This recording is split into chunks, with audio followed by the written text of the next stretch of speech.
Gracias por hacerme acordar. Oye, paso el dato, no estaba grabando, lo siento. Gracias por hacerme acordar. No estaba grabando, así que los últimos 5 o 10 minutos, por favor, imagíneselos. ¿Ya? Imagíneselos. No vimos nada importante, o sea, nada trascendental, así que se los puede imaginar. Entonces, este punto 3 de acusar a Dios de motivos egoístas, eh, no es algo, necesito, alejado de lo que uno podría encontrar. Aquí voy con esto. La forma en que la serpiente tienta a Eva no es con algo demasiado complejo, no es algo demasiado tirado a las mechas, no es algo que podría afectar solamente a Eva en ese momento de la historia. Es algo que nos podría afectar a nosotros perfectamente. Y si lo pensamos bien cuando nos estamos enfrentando a algún tipo de tentación, no son ideas muy distintas a estas las que pasan por nuestra cabeza. Aquí quiero llegar. Eh, Satanás fue extremadamente inteligente para plantear la tentación al ser humano, porque apeló a los deseos de nuestro corazón, apeló a la naturaleza humana y a la naturaleza que podríamos decir de una forma era curiosa y anhelaba eso que no conocía. Y acá hay un tema que es interesante, que esto creo que lo menciona Pablo Ojos directamente, así que por eso se los dejé. Mientras que Eva no dudaba de la palabra, porque fíjense que ante la primera intervención ella no recuerda la orden, recuerda la instrucción, lo que Dios le dijo. Ya eso le llamamos palabra, no es que existiese, pero la orden, entendía, sabía la orden. Ya porque por eso la primera respuesta que le da a la serpiente es, oye, pero Dios nos mandó a que no hiciéramos esto, la sabía. Eh, pero cuando la serpiente comenzó a apelar a lo que era prohibido y al por qué eso era prohibido, fue cuando Eva comenzó a tener este cambio de actitud, comenzó a tener comenzó a dudar, voy a decirlo así. Algunos dicen que fue la incredulidad, perdón, lo que le quitó las defensas. O sea que dudó al final de cuentas, a pesar de que sabía lo que Dios le había mandado, tuvo dudas. Y cuando esas dudas, ya, hicieron, por decirlo, caldo de cultivo, entonces, decía el pasaje, vio que el árbol era bueno, agradable, codiciable, y ahí comió. O sea, tuvo que haber una duda muy potente en su mente para que algo que ella en un comienzo sabía que era prohibido, cambiase su categoría a algo codiciable, a algo que ella quería.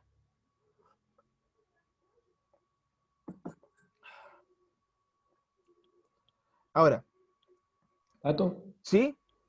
pero ahí me llama la atención que Eva cuando le dice, el Señor nos ha dicho, le agrega un poquito, porque Dios le dijo, no coman, pero ella Ujú. cuando responde le dijo, Dios nos dijo, de ese árbol no podemos comer ni tocarlo, pero en ningún momento Dios le dijo que no tocaran el fruto, solamente le Claro, dijo que no lo que no lo comieran. comieron.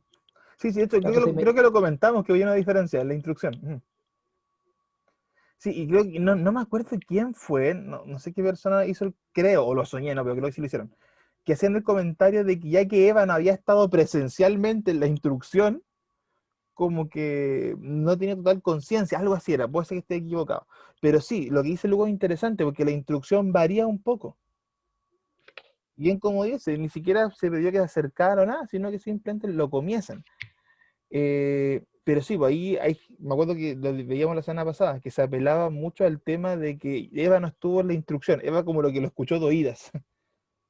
Ahora, ¿podrá hacer eso? Hasta cierto punto sí, porque no creo que Eva no supiese o que Adán no haya sido claro o que el mismo Dios que convivía, que estaba ahí, no hubiese vuelto a reiterar, tal vez, no sé, es una parte que me queda en duda, pero de que Eva dio una respuesta con un extra, sí, dijo algo que no estaba en la instrucción que nosotros tenemos definida en el texto, y no es menor. Ya, volvemos un poquito entonces a esta idea. Ahora, ¿por qué la tentación? Y esto es complejo, porque a todos nos toca, nuevamente, aquí no hay nadie que se salve de esto, en diferentes áreas, en diferentes niveles, grados, pero esto a todos nos toca. Eh, Ahora, me gusta mucho cómo lo plantea acá porque habla de una invitación, porque muchas veces tenemos que personas hablan de la tentación como si fuese algo que no se puede escapar, como que es un destino firmado, ¿ya?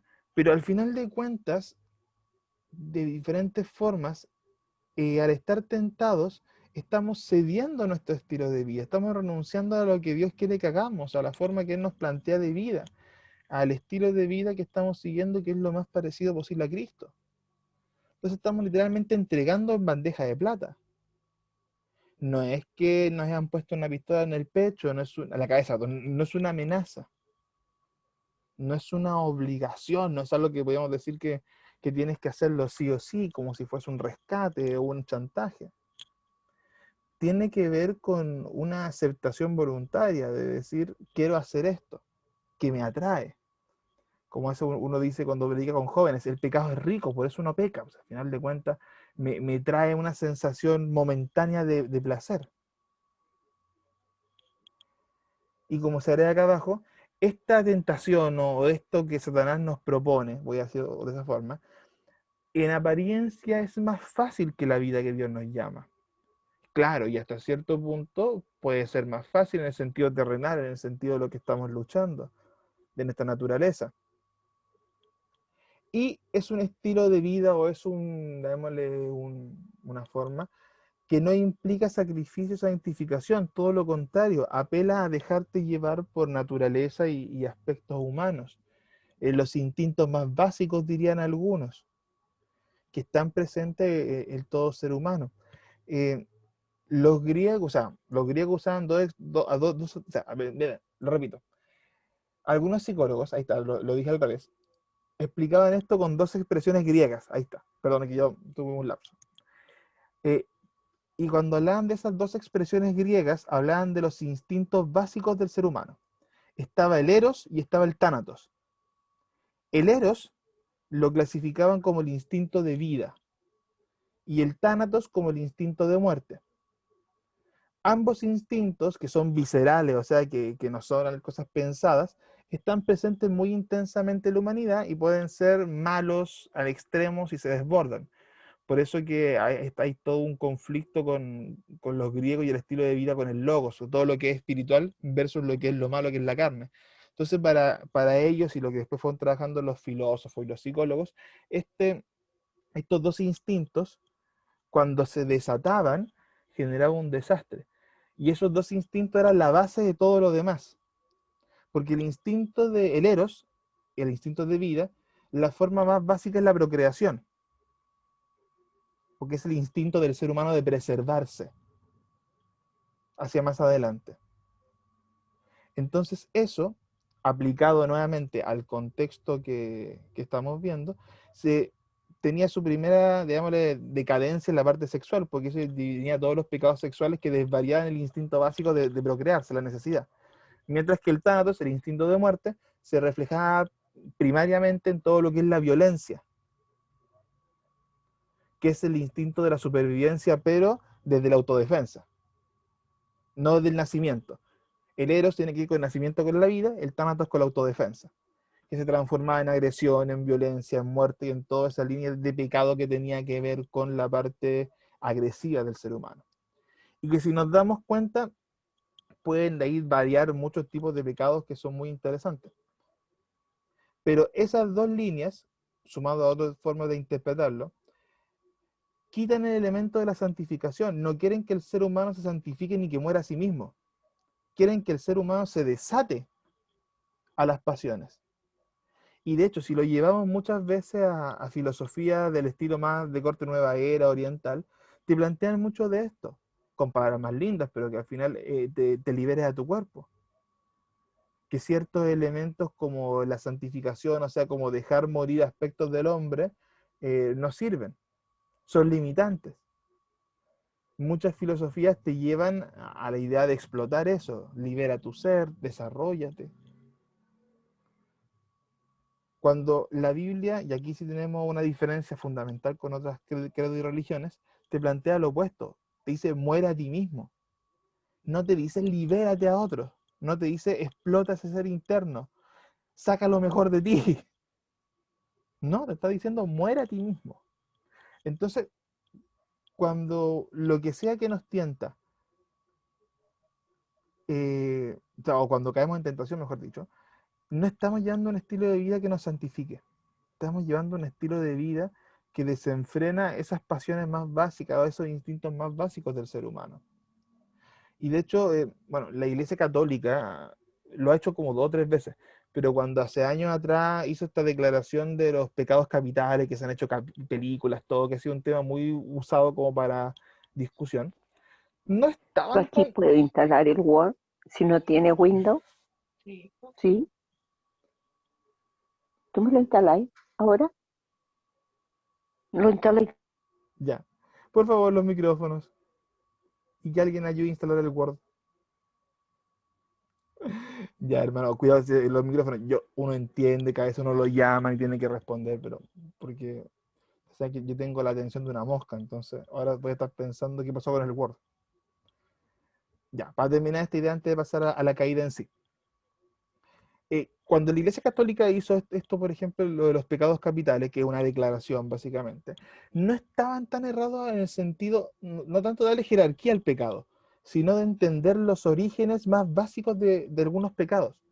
Y de hecho los 7 que ellos eligen los encuentro muy bien elegidos, porque apelan a cosas muy viscerales, muy elementales. Está el instinto de vida con el pecado de la lujuria, está el instinto de muerte con el pecado tanto de la avaricia, de la ira. Hay pecados que ya son un poco más complejos como definirlo dentro de la base, pero cumplen con cosas muy elementales. La gula, que tiene que ver con la comida, la pereza con el descanso, que es algo básico, todo ser humano descansa.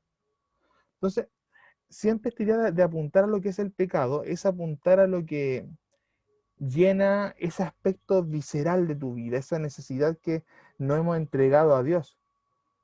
Entonces es interesante ver cómo esas cosas que aparecen cada vez más básicas son la base para que uno caiga muchas veces. Ya, suficiente paréntesis.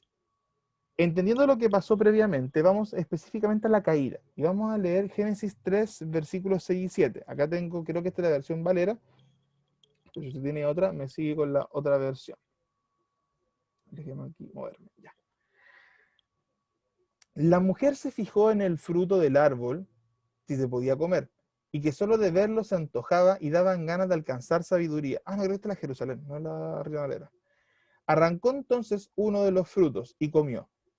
Luego le dio a su esposo, que estaba allí con ella, y también él comió. En ese mismo instante, ya en ese mismo instante, instantáneo en el momento, se dieron cuenta de lo que habían hecho y de que estaban desnudos.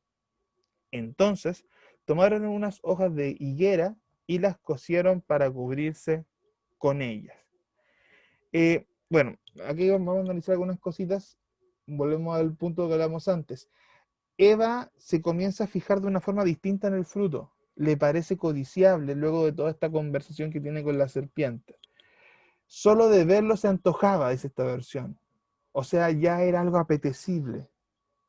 Nuevamente, como nos pasa a nosotros con el pecado. Déjame mi vida acá, Evelyn. Ya, ahí sí. Bueno, dice pues que se lo come, se lo da a su marido. Y en ese mismo instante cae la teja en el momento. Se dieron cuenta de lo que había pasado, de lo que habían hecho, de lo que había terminado. Y nuevamente, si hacemos el análisis con cualquier pecado en el cual nosotros mismos hayamos caído, probablemente sí vamos a darnos cuenta de que esto es muy similar. En el sentido de que, a ver, voy a poner un ejemplo un poquito más trágico. En el sentido de la gravedad, pero para que me entiendan. Una aventura, una infidelidad en un matrimonio. Cuando uno escucha muchas veces testimonios de esto, independiente de la situación matrimonial, a menos que sean personas extremadamente descaradas, eh, cuando te relatan la primera vez que son infieles, te relatan, y me acuerdo mucho de esta parte, porque es como que a pesar de todo lo apetecible que era la situación anteriormente, en el momento que terminó todo, que se pasó el éxtasis del momento, y me acuerdo que hay gente que dice como que te viene una sombra encima, como que te viene un peso. Claro, hay culpa, hay un montón de cosas, pero es esa idea de que en el instante como que, ¡pum!, asumen y se dan cuenta, esto pasó. Ahora, en la medida que uno sigue pecando, eso va disminuyendo, nos volvemos más cuero de chancho, nuestro corazón se pone de piedra, cosa que obviamente es algo negativo y es preocupante. Pero esa idea, o intentando entender la reacción de Adán y Eva, que en ese momento entendieron, pero ¡pum!, le estalló, no es menor. De hecho, la reacción que tienen directamente es intentar cubrirse.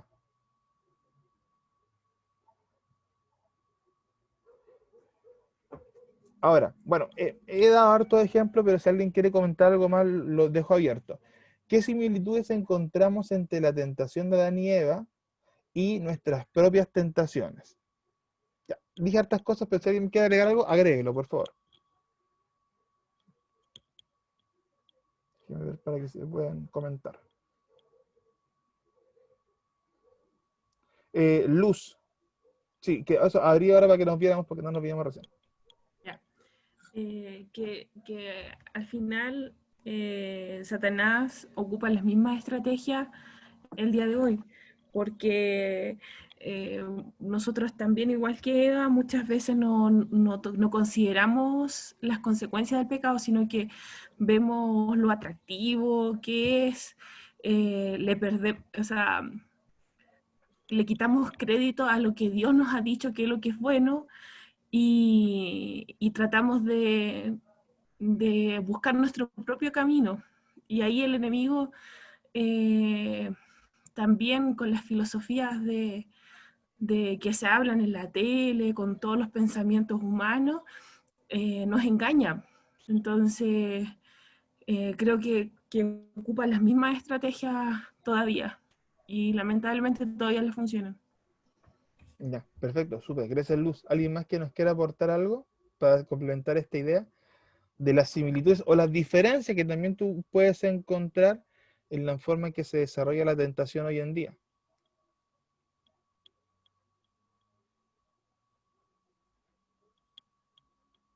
No, Sergio.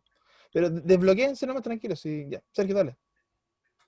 Profe, yo lo veo que, como tengo acá una Biblia con varios tips o varios mensajes previos, bueno, es como que enseña el principio de la desobediencia a Dios, y eso se va a trasladar desde el principio hasta estos días. La desobediencia a Dios es un instinto del hombre a hacerlo. Es como algo que viene ya desde innato en el ADN de las personas, del ser humano, la desobediencia a Dios. Ya, mira, es interesante ese punto. ¿Y sabes por qué? Porque esto pasa mucho como cuando uno conversa con gente que es atea, que hablan de que Dios fue inventado totalmente, que es una creación humana. Pero es súper interesante cómo hay ciertos tipos de actitudes que son súper básicas en el ser humano que implican una idea de Dios. No hablemos de Dios cristiano, para que sea amplio, una idea de Dios. El ejemplo que yo siempre uso, que encuentro más como básico, los pueblos precolombinos. Entendiendo que durante sí milenios no hubo contacto entre una nación y otra, nuevamente ahí tenemos las teorías de cómo fue la división de los hijos de Noé y cómo se trajeron por el mundo, pero son temas distintos, pero entendiendo que no hubo un contacto entre las civilizaciones antiguas y las modernas, cuando ya teníamos la Tierra más o menos separada como la conocemos. Pero cuando llegan los primeros colonizadores a América, se dan cuenta que sin que nadie les enseñara, ya los pueblos precolombinos tenían dioses, entendiendo que son errados, politeístas, lo que tú quieras, pero tenían. Y no tenían algo, digámosle, sencillo. Por lo menos los imperios principales de América tenían un sistema religioso súper complejo.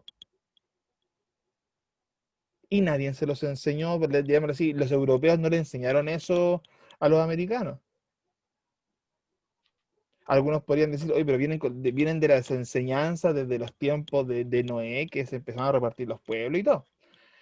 Sí, pero el desarrollo que tuvieron se dio desde la parte americana.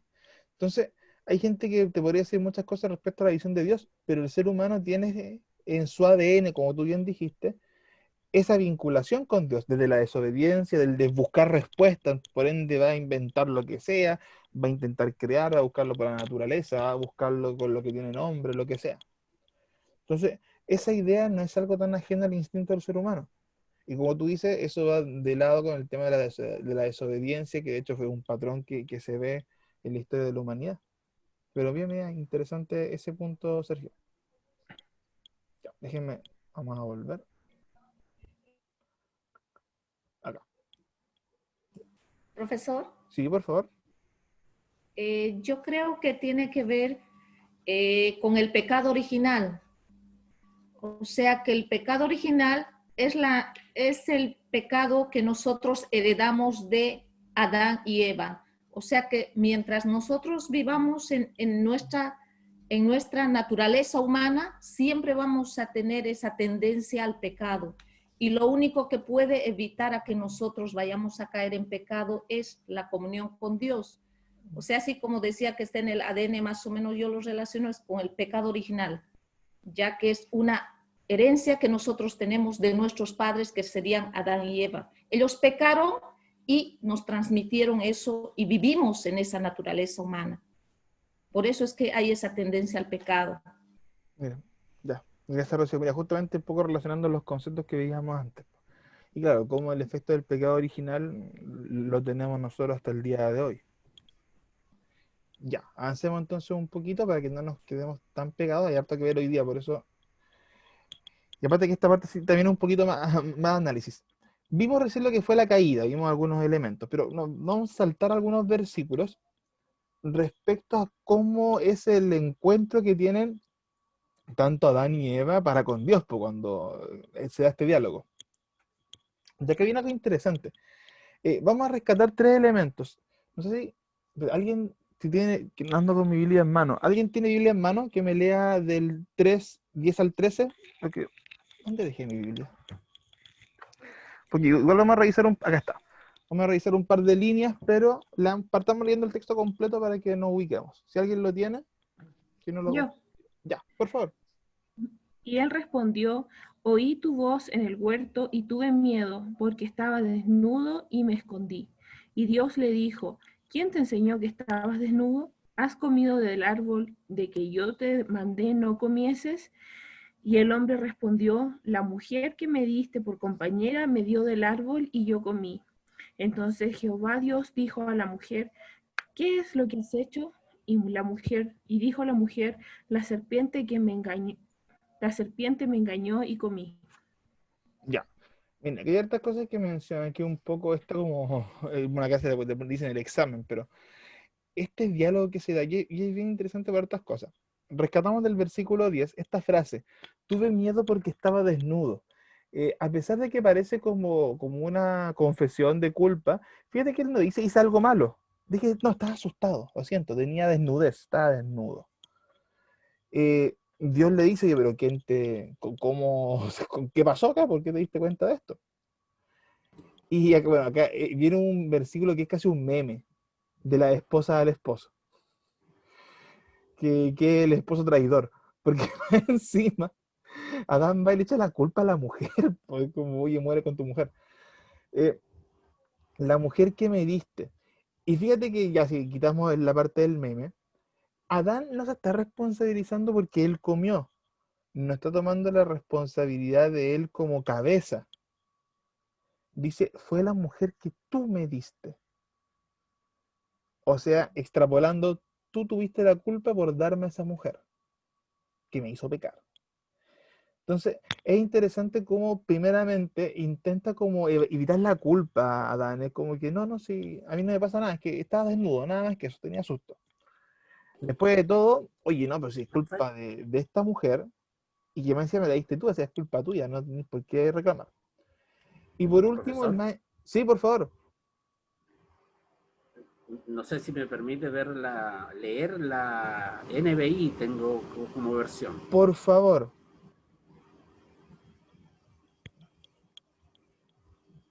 El hombre contestó, escuché que andabas por el jardín y tuve miedo porque estoy desnudo, por eso me escondí.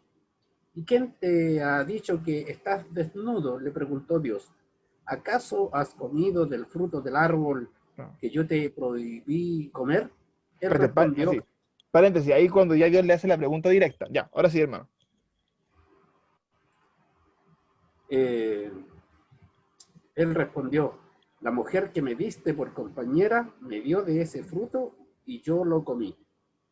Entonces Dios, el Señor, le preguntó a la mujer, ¿qué es lo que has hecho? La serpiente me engañó y comí, contestó ella. Amén. A ver, mira, y fíjate que a pesar de que lo enlaza un poquito distinto, las ideas y las palabras claves se mantienen. Básicamente como es la respuesta tanto de Adán como la última respuesta de Eva. Eh, para que avancemos en esto, McKnight, basando en el versículo 12, plantea lo siguiente que es interesante para complementar. Como la mujer le había sido dada por compañera y ayuda, él había comido del árbol por amor a ella, y viendo que estaba arruinada, él resolvió no sobrevivirle. Cuando lo leí hace tiempo, que esto no es de ahora, lo leí hace harto rato, lo encontré bien interesante. Dicho en chileno, es como cuando vio que estaba perdido, como que intentó quitar la culpa, es como ya no tengo cómo salvarme para el lado. Eh, pero al final de cuentas, que haya comido del árbol por amor a ella, no sé, claro, podríamos decir que amó más a Eva que a Dios, por ende la siguió. Podríamos decir que también tuvo la misma curiosidad que Eva luego de que Eva le llevó el fruto, porque vio que Eva no había muerto. Eh, pero claro, esa reacción que tiene posterior al hecho es lo interesante, porque también, nuevamente, como que la tira para afuera, es como que está tirando la pelota para el lado. Lo cual sí es un tema interesante respecto a cómo ellos reaccionan ante el examen del Señor. Y por último, en el versículo 13, respecto a lo que dice Eva de la serpiente, me engañó. Este pecado no fue simplemente un acto de comer una manzana, ya lo hemos entendido así, más allá del tipo de fruto que sea. Pues dice manzana, pero póngale entre comillas, puede ser fruto lo que sea. Sino amor de sí mismos, deshonra a Dios, ingratitud a un bienhechor, en este caso a Dios que los estaba auxiliando, ayudando, desobediencia, como lo decía hace un rato Sergio, al mejor de los maestros y de la preferencia de la criatura, o sea, de ellos mismos sobre el Creador. Y como lo leíamos hace unas semanas atrás cuando hablamos de la creación, la palabra reconoce que la creación no está por sobre el Creador, de ninguna forma. Y eso de antemano está en la base del texto bíblico. Y tiene que estar de base en ellos. Ellos convivieron en el Edén, entendían su rol, entendían quién era Dios. Lo entendían directamente. Digo, no es una cosa que pudiesen tener en duda, como si Dios nunca se hubiese aparecido, pero Dios convivía con ellos. Entonces, es interesante esto, porque claro, no es simplemente como que, a ver, cuando uno dice me engañó, es que yo no sabía lo que estaba haciendo, eso es un engaño. Pero lo que hizo la serpiente no fue engañar a Eva, fue literalmente hacerla cambiar de parecer, con manipulación, con contexto medio sacado de contexto, con chamullo, lo que sea, pero le hizo cambiar de parecer. No hubo un engaño. Fue directamente, yo fui tentada y deseé comerme la manzana. Si fue un engaño, es, no sé, es como que la serpiente me cambió la comida por otra, me cambió una manzana por un fruto y listo, fui. No, pero fue engaño. Fue simplemente un convencimiento con manipulación que obviamente trajo las consecuencias que ya conocemos. Ahora, este primer pecado trae consecuencias, algunas más evidentes, más inmediatas, por decirlo de una forma. Adán y Eva conocieron personalmente el mal, estamos claros, conocieron el pecado, conocieron la desobediencia.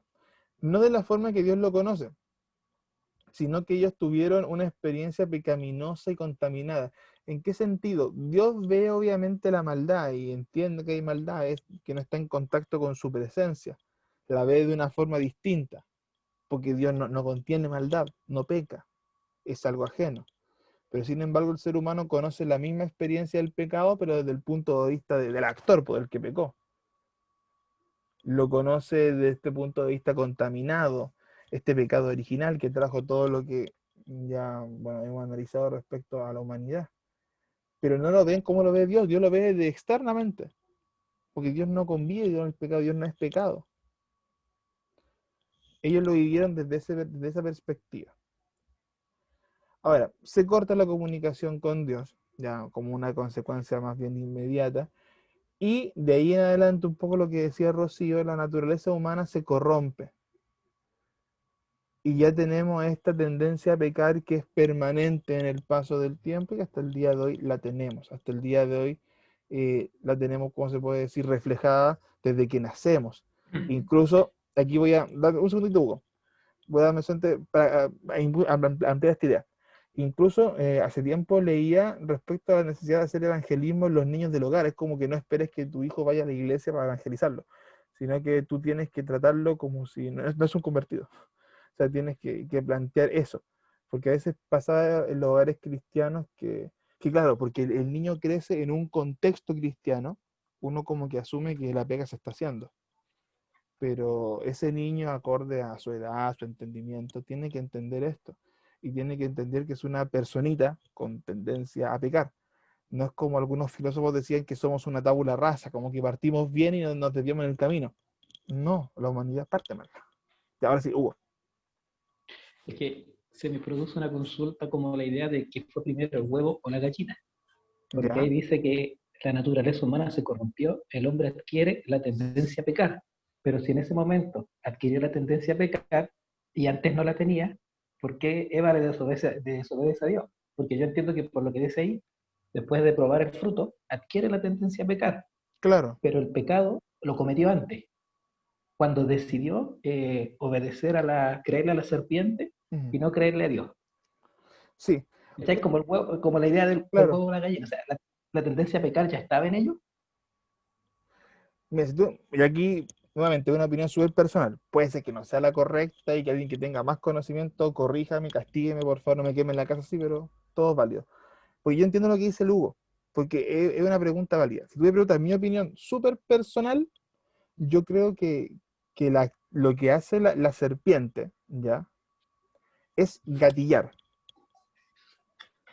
Porque el ser humano ya tenía curiosidad, el ser humano tuvo que dársele una instrucción específica, tuvo que ordenársele, no hagas esto. Y si el Dios no hubiese ordenado, no sabemos cómo hubiera sido la reacción o cómo hubiera sido, al final de cuentas, a ver, ¿cómo lo puedo explicar? Cuando alguien te ordena algo, es porque sabe que tú Lo vas a tienes la hacer. capacidad de dejar la escoba. Y por eso dejamos instrucciones específicas. Es como cuando, Hugo, tú eres profesor, cuando uno sale de la sala de clase, niños, uno igual lo dice, no se porten mal, no hagan esto, 30 segundos tengo que hacer esto, no destruyan la sala.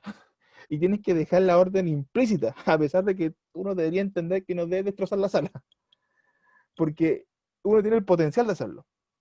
Si tú me preguntas a mí, yo creo que lo que hace la serpiente es activar lo que ya estaba gatillando, o sea, lo que ya tenía el ser humano dentro de su naturaleza, porque somos hechos de imagen y semejanza de Dios, no somos Dios, ¿ya? Porque si fuéramos así no pecaríamos y todo eso. Entonces lo que hace la serpiente es gatillar un potencial, que hasta ahora no se había gatillado, porque no había por qué. La serpiente puso el bichito, porque el ser humano hasta ese punto no tenía la necesidad, no tenía envidia, no tenía por qué ser desobediente, no tenía deseo de conocer ese aspecto o por qué Dios le haya prohibido algo. Entonces yo creo que es un gatillante, pero de algo que ya estaba en la naturaleza humana. Yeah. Mi opinión, insisto, que puede ser totalmente incorrecta, castígueme, reclámenme, contradígame, pero yo lo veo así, por eso, yo entiendo lo que dice Lugo, que te genera un poco esa duda, porque si el ser humano no hubiese tenido nada de eso, no pecaba, po. Y ya dejamos claro que no fue un engaño, que fue una acción voluntaria de Eva y de Adán también, hacer lo que hicieron, cada uno en su respectivo rol. Entonces yo lo veo así, como el gatillante, nada más que eso, pero nuevamente estoy dispuesto a que nos golpeemos con las Biblias. Ahí también va lo del libre albedrío. O sea, Dios no nos hizo robots, su plan no era llenar la tierra de puros robots que hicieran todo perfecto, sino que el ser humano voluntariamente siguiera el plan perfecto que Dios tenía. Sí, no, mira, aquí un elemento que agrega Luz. Claro, el tema del libre albedrío está presente. De aquí se ve gráficamente, nuevamente, que estemos claros que es una acción voluntaria. Ya, avancemos un poquito entonces, pero Profesor, sí, por favor. bueno, el versículo 6 del capítulo 3, bueno, ratifica un poco lo que hizo usted, ya después de haber tentado a Satanás, y en el versículo dice, y vio la mujer que el árbol era bueno para comer. Claro. Entonces, y vio la mujer que el árbol era bueno para comer y que era agradable a los ojos. Entonces, claro que tiene una cuota, ya venía con una cuota, a mi parecer. Sí. Ya venía con una cuota de, no sé, pues, de como observar, escudriñar, qué sé yo. No, justamente, por eso les digo de que es como un gatillante. A ver, pucha, ¿cómo lo puedo ejemplificar? A ver, mira, Luz, voy a usar a tu niño como ejemplo. ¿A qué edad, responde, voy a hacer una mini encuesta, ¿a qué edad tu hijo comió sal? Hazlo con sal.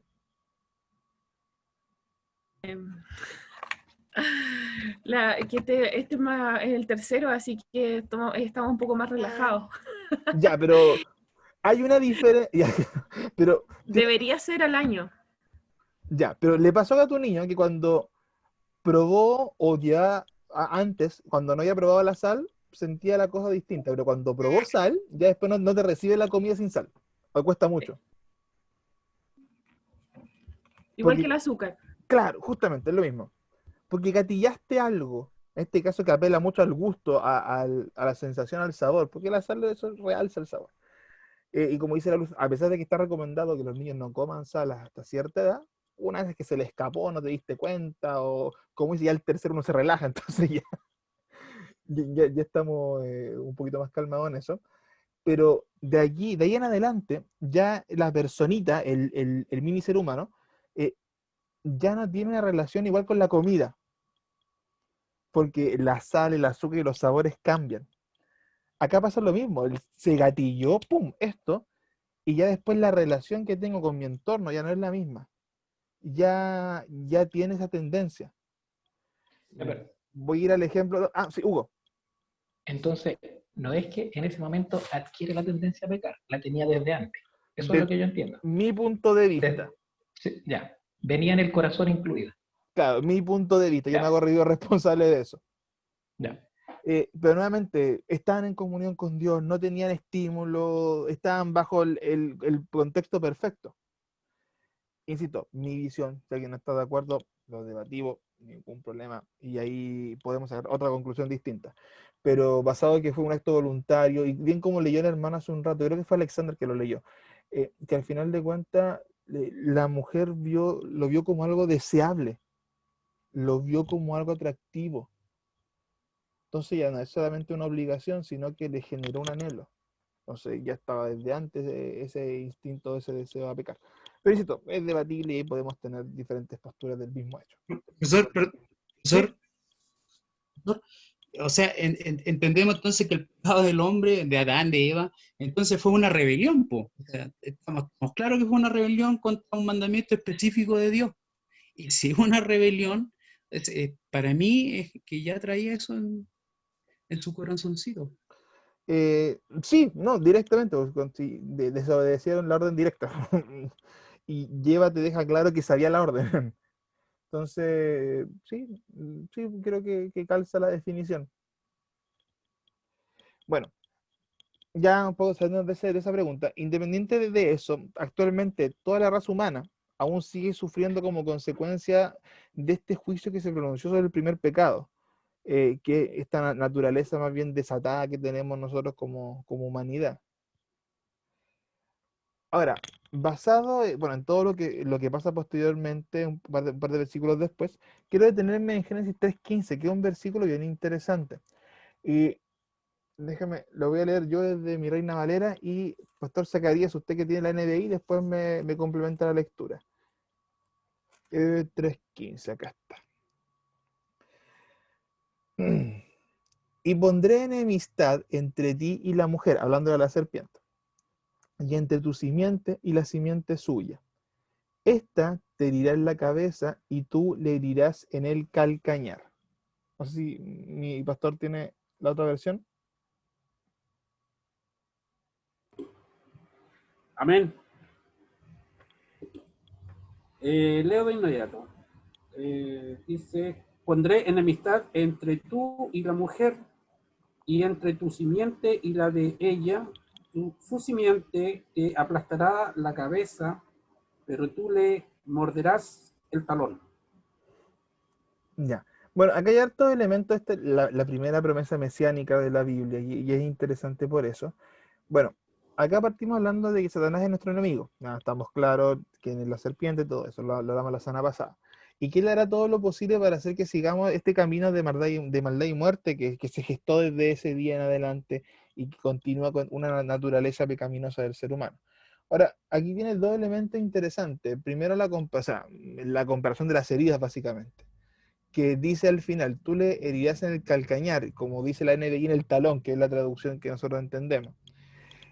Y que es bien interesante porque, claro, una herida en el tobillo puede ser, en el talón, perdón, puede ser molesta, puede ser dolorosa, puede dejarte tal vez con capacidades disminuidas, pruebas para caminar, vas a tener alguna lesión o algo, pero no te mata, va a molestarte. Pero sin embargo, eh, cuando habla de lo que la simiente del hombre, en este caso Cristo, le va a hacer, habla de una herida fatal. Porque dice, esta simiente, la simiente del hombre, te va a dar, ¡pum!, en la cabeza. Y eso es un golpe de muerte. De una forma de ver, entendiendo eso como una promesa mesiánica, es el anuncio de la derrota del diablo.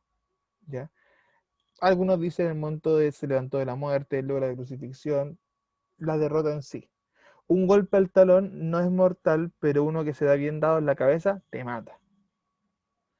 Entonces es interesante cómo desde muy temprano en la Biblia ya se nos dice, serpiente, tú no ganas, hiciste daño, nos pegaste en el talón, va a ser molesto, va a ser incómodo, pero al final tú recibes golpes en la cabeza. Que también es una enseñanza bien interesante respecto a cómo ya se ve esta relación entre Satanás y en este caso la simiente del hombre, porque muchas veces se comete un error que está basado en creencias orientales, pues es una sutileza. A veces la cultura, y lo he escuchado hasta en iglesias, por eso digo de que es un tema no menor, de que hasta inconscientemente como que tendemos a hacer la igualdad entre el diablo y Dios. ¿Y por qué digo como que a veces lo basamos en tendencias orientales? Porque ellos creen en el yin y el yang, o una parte importante, en la igualdad del bien y el mal. Donde hay algo malo hay un poco bueno, donde hay algo bueno hay un poco malo. Pero siempre los igualan, los ponen como fuerzas paralelas. Pero acá en la escritura, desde Génesis 3, o sea, casi al comienzo de la Biblia, te plantea de golpe, tú, malo, tú, serpiente, no estás ni siquiera cerca. Este no es un combate igual, no es un gallito entre dos personas con posibilidades similares de ganar, como a veces se nos intenta vender esto de una forma romantizada. No, tú de antemano perdiste. E insisto, tú podrás ser molesto, podrás generar daño, pero nunca vas a matar. Y es interesante nuevamente cómo te plantea esta palabra o esta primera promesa desde esta visión, insisto, tan desigual. O sea, no hay victoria, no hay. Bueno, esto no lo vamos a hacer, ojo, o sea, lo vamos a hacer de vuelta, paréntesis, va a ser de clase, no me manden esto por Word, no lo hagan. Aquí quiero llegar. Lo que pasa, al final de cuentas, con esa promesa, es de antemano decir, el diablo no tiene por dónde. No hay manera de que gane, no hay manera de que siquiera haga competencia. Y eso yo creo que un poco lo que tenemos que recordar cuando tanto predicamos como cuando evangelizamos. que para muchas personas esto es casi una visión oriental, es el gallito. Y no, no es el gallito. Es un Dios. Uy, ay, corto. Están llamando, tengo que cortar. Po. ¿Quién es mi hermano? Permiso, jefe. Ya, estoy seguro. Voy a poner, dame 2 segundos de silencio, no voy a llamar, solamente quiero mandar un mensaje a mi Santa Madre.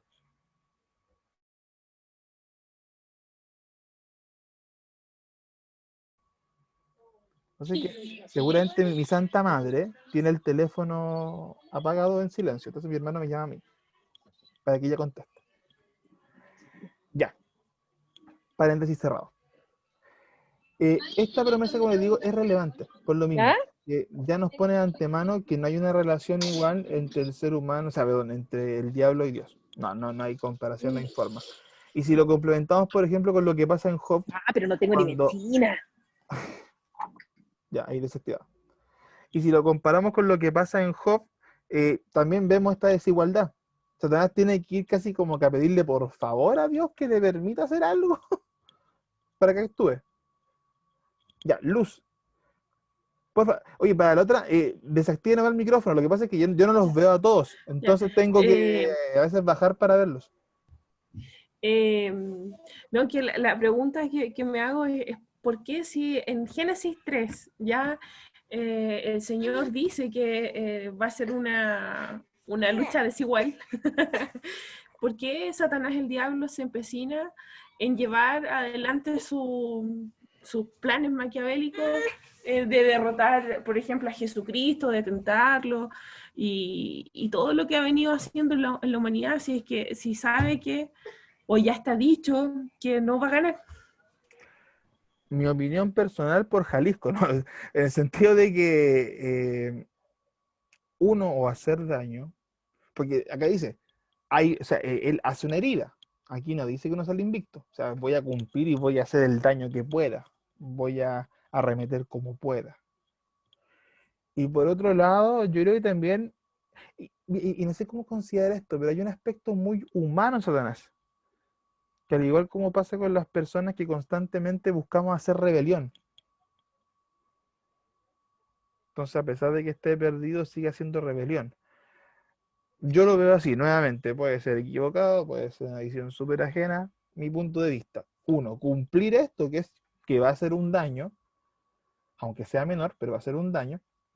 Y segundo, que yo creo que es un tema ya mucho más personal, yo lo veo como un instinto de rebelión. Como un hijo, puede ser el ejemplo de hijo rebelde, que va a hacer daño, aunque sabe que no va a pasar nada. Profesor, ¿puedo hacer una consulta? Consulte, por favor. ¿Se puede entender que desde ese momento, es que siempre lo había mirado desde que el Señor fundó la tierra, Él tenía un propósito completo, que es todo lo que ha sido la historia del ser humano, con la venida de nuestro Señor Jesucristo, con su muerte, su resurrección, con su venida? Que fue como, siempre lo había tomado como que fue siempre, de antes de que pudiéramos entender que pudiese existir la tierra, el Señor tenía estos planes. Pero puede ser que en eso, puede ser, ahora me planteo, que ese propósito, ese plan haya surgido en ese momento, en Génesis 3. En mi opinión personal, no. En mi opinión personal, yo creo que Dios es omnisciente y omnipresente. Si entendemos esas cualidades que, digámosle, base del Señor, Dios sabe todo y lo sabe todo en todos los tiempos. A veces no entendemos lo que es la omnipresencia, y entendemos que la omnipresencia es como si Dios estuviera, es como si fuese un viajero en el tiempo, como que estoy acá y puedo viajar al tiempo al pasado y volver al futuro, pero si tú me preguntas a mí lo que es la omnipresencia como cualidad, es que Dios está en todo momento. Él está tanto en el presente, en el pasado, como en el futuro, o sea, no tiene un entendimiento unidireccional con el tiempo. Y a la vez es omnisciente, o sea que Él sabe todo. Entonces, bajo ese criterio, si tú me preguntas a mí, es imposible que él no haya sabido esto antes, es imposible que haya improvisado. claro, es que un poco tomando, donde estoy no tengo muy buena señal ahora, entonces no sé si... Sí, lo sé, pues tranquilo. Ya, lo que pasa es que, y un poco tomando como la consulta que hacía la hermana recién de que Satanás, porque continuó es como que por ahí empecé como a dudar un poco con respecto a eso, por la misma consulta que ella hacía de Satanás. Sí, porque Satanás no es ni omnipresente ni omnisciente, o sea, él está ligado a su propia naturaleza, que ya un poco discutíamos la semana pasada, que es corrupta, que anheló el pecado, que pecó contra Dios, o sea, si nos basamos en esa línea, él no tiene tanto el atributo ni siquiera, pues no tiene atributos como los que tiene Dios, pues nada parecido. Entonces, pues, yo lo respondía o yo lo argumentaba desde el punto de vista de cómo yo creo que el diálogo se comportaría en función de lo que conozco por la Biblia. Pues, de hecho, no es que van a haber aspectos que uno no conoce y que seguramente en su momento Dios los va a aclarar, porque no los entendemos. Pero sí, no creo que Dios haya improvisado. Si me baso en las cualidades intrínsecas de Dios, sería imposible que improvise, porque él sabe, o sea, es como, no puedo improvisar cuando me sé el juego, cómo va a terminar. Entonces, lo veo así, pero nuevamente es debatir, es un tema complejo, por eso yo creo que hay que siempre estar abierto a escuchar posturas e interpretaciones de los textos, ¿eh? Porque son temas densos y al final de cuentas, yo creo que todos podemos aprender un poquito siempre. Ya, mira, bueno, estamos ya a la hora del break, justamente déjame explicar esto para que lo trabajemos de vuelta. Bueno, la idea es que hoy día terminemos toda esta parte del Edén y sus primeros, ¿cómo se llama esto? Descendientes. Así que volviendo del break, vamos a trabajar en estas dos preguntas. ¿Ok? La lectura que haremos, si la quiere hacer el break, hágala para que ganemos tiempo, si no, igual haremos un repasito rápido. Van a ser del versículo de tanto del capítulo 4, perdón, capítulo 4, versículos del 1 al 11, Caín y Abel, en resumen. Y las preguntas que vamos a discutir un poquito, o sea, que las vamos a conversar como lo hacemos normalmente, van a ser dos. Las características de Caín y Abel y qué es lo que movió la reacción de Caín, entendiendo un poco esta naturaleza humana y pecaminosa. ¿Ok? Nada muy complejo, vamos a conversar un poquito, a sacar algunas conclusiones, porque después obviamente vamos a trabajar con esto y vamos a sacar algunos puntos. Así que más que nada unos minutos para que debatamos un poquito y luego nos vamos de lleno con Caín y Abel y ojalá terminar eso, o sea, terminarlo hoy día y empezar con todo lo que viene después con la genealogía y empezar a avanzar. ¿Ya? Eso. Son ya 9:18 a las 9:28. ¿Ya? Para que estemos atentos y empecemos a las 9:30 así clavadito. ¿Ok? Entonces, vayan, voy a dejar en pausa la grabación, deja un momentito. Dejamos en pausa. Primero, furia. Había furia en él. Yo al leer el texto puedo ver aquí la omnipresencia de Dios, que él, como él actúa en el presente, pasado y futuro, él sabía lo que iba a acontecer. Es por eso que, usted me dice si yo estoy mal. No, Es por sí, eso no. que, es por eso que Dios le advirtió a él. Dios le advirtió desde un comienzo, porque no es que Dios no quisiera recibir la ofrenda, sino que Dios vio su corazón, porque en su corazón había furia, ese bajón que él iba a presentar, Dios ya lo sabía todo, que no era bueno para escuchar consejos, siendo que Dios le había advertido que el pecado estaba a la puerta y que lo iba a seducir. Ya. Entonces, Abel, las características de él, tenía un corazón agradecido, un corazón diferente al de su hermano. Es por eso que Dios recibió con agrado su ofrenda. Ya, interesante. Dale. Quedemos a luz, un segundo. Lo que decían acá para que vayamos armando ideas. Hablaban un poco de lo que había en el corazón de Caín de antemano y también de cómo Dios ya lo sabía. Por eso decía, atención al versículo 7, porque el versículo 7 es casi la advertencia, no es casi, es la advertencia, es como, Caín, te estáis yendo por este camino. Ya, entonces, ojo, ya, Luz, ahora sí, perdón.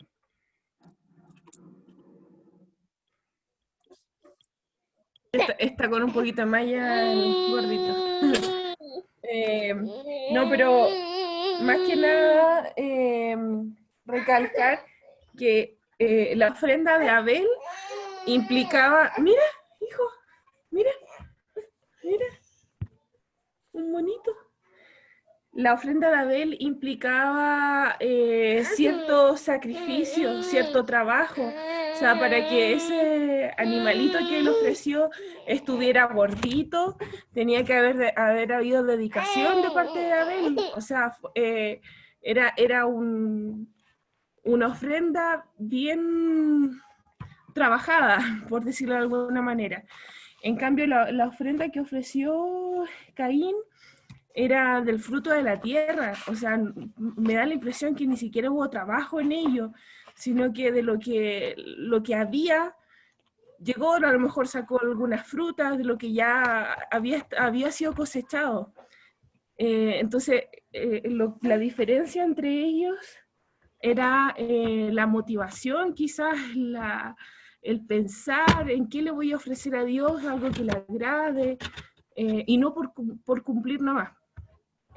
Ya, mira, interesante. De hecho, creo que en el versículo 3 o el 4 hace esta referencia de que la ofrenda de Abel fue la oveja más gorda, o sea, te dejan de antemano claro que hubo una diferencia en la ofrenda.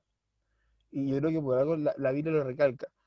Pero sí, pues hay un tema a través del trabajo, del esfuerzo. Y ojo, no quiere decir que la ofrenda de la tierra no requiera esfuerzo, pero probablemente Caín en el contexto hizo lo que hizo nomás y cumplió. Y eso puede ser la diferencia que nos marca. Ya, interesante. ¿Qué más podemos agregar? Tanto de los caracteres de Caín y Abel y también un poco lo que motivó a Caín a hacer lo que hizo. Hugo Rocío. Ya, o sea, yo estaba leyendo acá, Ah, tengo la y versión después Hugo Rocío y después Catherine, porque de hecho Catherine es nueva, no la he presentado, te voy a presentar después a Catherine, se me había olvidado. Ya, Hugo, Rocío y Catherine. Ya, yo tengo aquí la versión PLA y me llama la atención que dice, pasó el tiempo y un día Caín, y dice, y un día Caín le presentó a Dios una ofrenda, ¿ya? Pero dice, como dice esto acá, que era fruto de lo que él cultivaba, o sea, también había un trabajo detrás, pero dice, y un día le presentó a Dios su ofrenda. Pero en el caso de Abel, dice que escogió la más gorda y se las llevó a Dios como ofrenda. Entonces yo veía ahí como que Caín tomó, tal vez sacó una y dijo, estas son para ti. Pero en el caso de Abel, él las tomó y las llevó. Yo me imagino que tal vez creó tal vez un holocausto o tenía un lugar porque dice que las llevó para hacerle una ofrenda a Dios, por un sacrificio o algún altar. Entonces ella ya veía una actitud diferente. Y me llama la atención porque después cuando Dios habla con Caín, le dice, ¿por qué estás triste y enojado? Y eso a mí me daba a entender de que Caín no estaba haciendo una ofrenda porque sí nomás, porque si estaba triste era porque a lo mejor se había entristecido porque Dios no había aceptado la ofrenda que él le había dado. ¿Cachai? Porque dentro tal vez del concepto que él tenía de Dios, tal vez se estaba esforzando, porque no le dice solamente estás enojado, sino que también el que Dios no aceptara su ofrenda le generó tristeza. ¿Cachai? Y, o sea, esas fueron las dos diferencias que yo encontré, pero hubo algo que no tiene mucho que ver, pero me llama la atención que dice que al principio cuando nacieron, Adán se alegró de que fuera hombre, como que ya había una diferencia, no tiene nada que ver, pero me llamó la atención. Y eso. Ya, interesante. Ya, mira, un detallito antes que pasemos a Rocío. Pues digo, la parte 7, el versículo 7, donde está ese diálogo, a mí me gusta mucho, porque aparte de que te da la advertencia, no habla de que Hugo igual es un tema complejo. Hugo agregó algo que es relevante. Caín no estaba envidioso, mira, fíjate, no dice estaba envidioso, no usa esa expresión. Habla de tristeza y rabia. Emociones súper básicas que a nosotros nos han pasado, que muchas veces nos han inundado. Y que esas emociones muchas veces nos han llevado a reaccionar de maneras inapropiadas. Pero claro, lo de Caín no era como algo simple, no es como que me enojé y lo maté, no, sino de que tiene que haber un proceso. No sabemos si anteriormente otras ofrendas de Caín habían sido también rechazadas. Aquí luego también agrega, no sabemos si Caín entendía tal vez el concepto y si lo estaba haciendo de forma correcta a conciencia. Tal vez él simplemente aún no había internalizado de lo que implicaba ofrendar a Dios. Mira, aquí voy a suponer un montón, ya voy a hacer una mega suposición. No se habla de que Adán con Eva hiciesen holocaustos. No se dice. De hecho, la primera mención de un sacrificio es en esta. Y lo interesante es que si nos ponemos a teorizar, seguramente en el proceso en que ellos salen del Edén y buscaban hacer esta comunicación o intentar comunicarse con Jehová, se inventó este sistema, Dios se lo ordenó de una forma rudimentaria, porque tampoco tenemos un sistema de sacrificios elaborado como posteriormente nos pasa. Entonces, no sabemos si Adán se lo enseñó a sus hijos. No sabemos cómo Adán se lo enseñó a sus hijos. Tal vez Adán lo explicó de una forma que Caín no entendió. Tal vez se lo explicó con más detalle a Abel. Tal vez fue más consentido con Caín por ser el primer y varón, y es como que ya, como se lo dijo así nomás, y con Abel tuvo más cuidado. O sea, hay muchos elementos ahí que no entendemos cómo llegamos a eso. El asunto es que ellos entendían lo que era un sacrificio a nivel general porque lo hacían, pero no sabemos hasta qué punto Caín entendía esto de dar lo mejor, que esta referencia que nos da Abel y que después se traspasa al sistema formal de los sacrificios, que es que uno tenía que entregar el mejor animal. Pero, buen detalle, ya. Rocío y Catherine. No, profesor, mi opinión es similar a la que ya dijo la hermana Luz, pero yo creo que acá es la actitud, como dijo, la actitud que que Abel lo hizo con amor, dedicó tiempo ya y fue hecha con amor. En cambio, Caín yo creo que lo hizo de una manera así religiosa, que lo hizo sin esa dedicación. Ya eso quería acotar. Ya, perfecto, sí, Marcelina. Y Catherine, por favor, bueno, aprovechamos de presentar a Catherine mientras se desmutea. Catherine se agregó la semana pasada, creo que no sé si fue miércoles o jueves que la agregaron, no me acuerdo bien. Así que bueno, le damos de pasito la bienvenida, que hay que poder activar la cámara, así te podemos ya ubicar. Y ojalá que te sientas cómoda en IBN, perdón por no haberte presentado antes, porque soy un profesor horrible, que se me olvidan estas cosas. Entonces, es lo mejor hacerlo ahora que no hacerlo. Así que bienvenida al Instituto Bíblico, espero que sea una muy buena experiencia y que, bueno, los anhelos que Dios haya puesto en tu corazón de aprender se vayan cumpliendo. Ya, pues sí, te dejo la palabra. Ya, pues, aprovecho de saludarles a todos. Buenas noches, mi nombre es Catherine Borroye y bueno, muy contenta de estar acá con ustedes. Bueno, quería un poco aportar en cuanto a que las decisiones también marcan nuestro carácter, ¿sí? Entonces, obviamente, nos van diciendo nuestro actuar, por lo cual las emociones también, cuando no están bien canalizadas y bien trabajadas, desarrollan un sentimiento que es menos inmediato. Entonces, yo desde ahí, de las características que hablaba de los personajes, yo veo que hay en alguien como orgulloso, como alguien poco obediente a las cosas. Entonces, obviamente, cuando una persona no vota de manera sana y positiva, la rabia se convierte en ira. Y ahí la ira va, digamos, a desempeñar la decisión que toma él, que es matar a su hermano. Claro. Y desde ahí, como característica que veo desde Abel, es algo inverso, ¿no? Alguien obediente, meticuloso, alguien con temor a Dios, humilde de corazón, y por ende también su manera de obrar o de decidir es a través de eso, de ser, como hablaban ahí, dedicado. Y obviamente yo creo que todas las comparaciones son odiosas. Yo creo que cuando alguien nos comparan y decir... ve tú la frente de aquel, un poco sale este orgullo que tenemos interno que hablamos, y quizás ahí esta rumiación mental que tenemos cuando algo nos pasa durante el día, este disco rayado que se habla en psicología, ¿no? De decir, tuve que haberle dicho esto, o entrar más la envidia en el corazón de Caín. Sí. Luego de esta comparación que hizo con Dios, ¿cierto? Es decir, quizás lo veía con otros ojos, se sentía quizás menospreciado o mirado en menos. Entonces yo creo que desde ahí también hubo esta decisión de pasar a enojo a ira desde Caín. Eso desde mi mirada, obviamente, personal, pero un poco con las características que usted pedía, yo veo eso.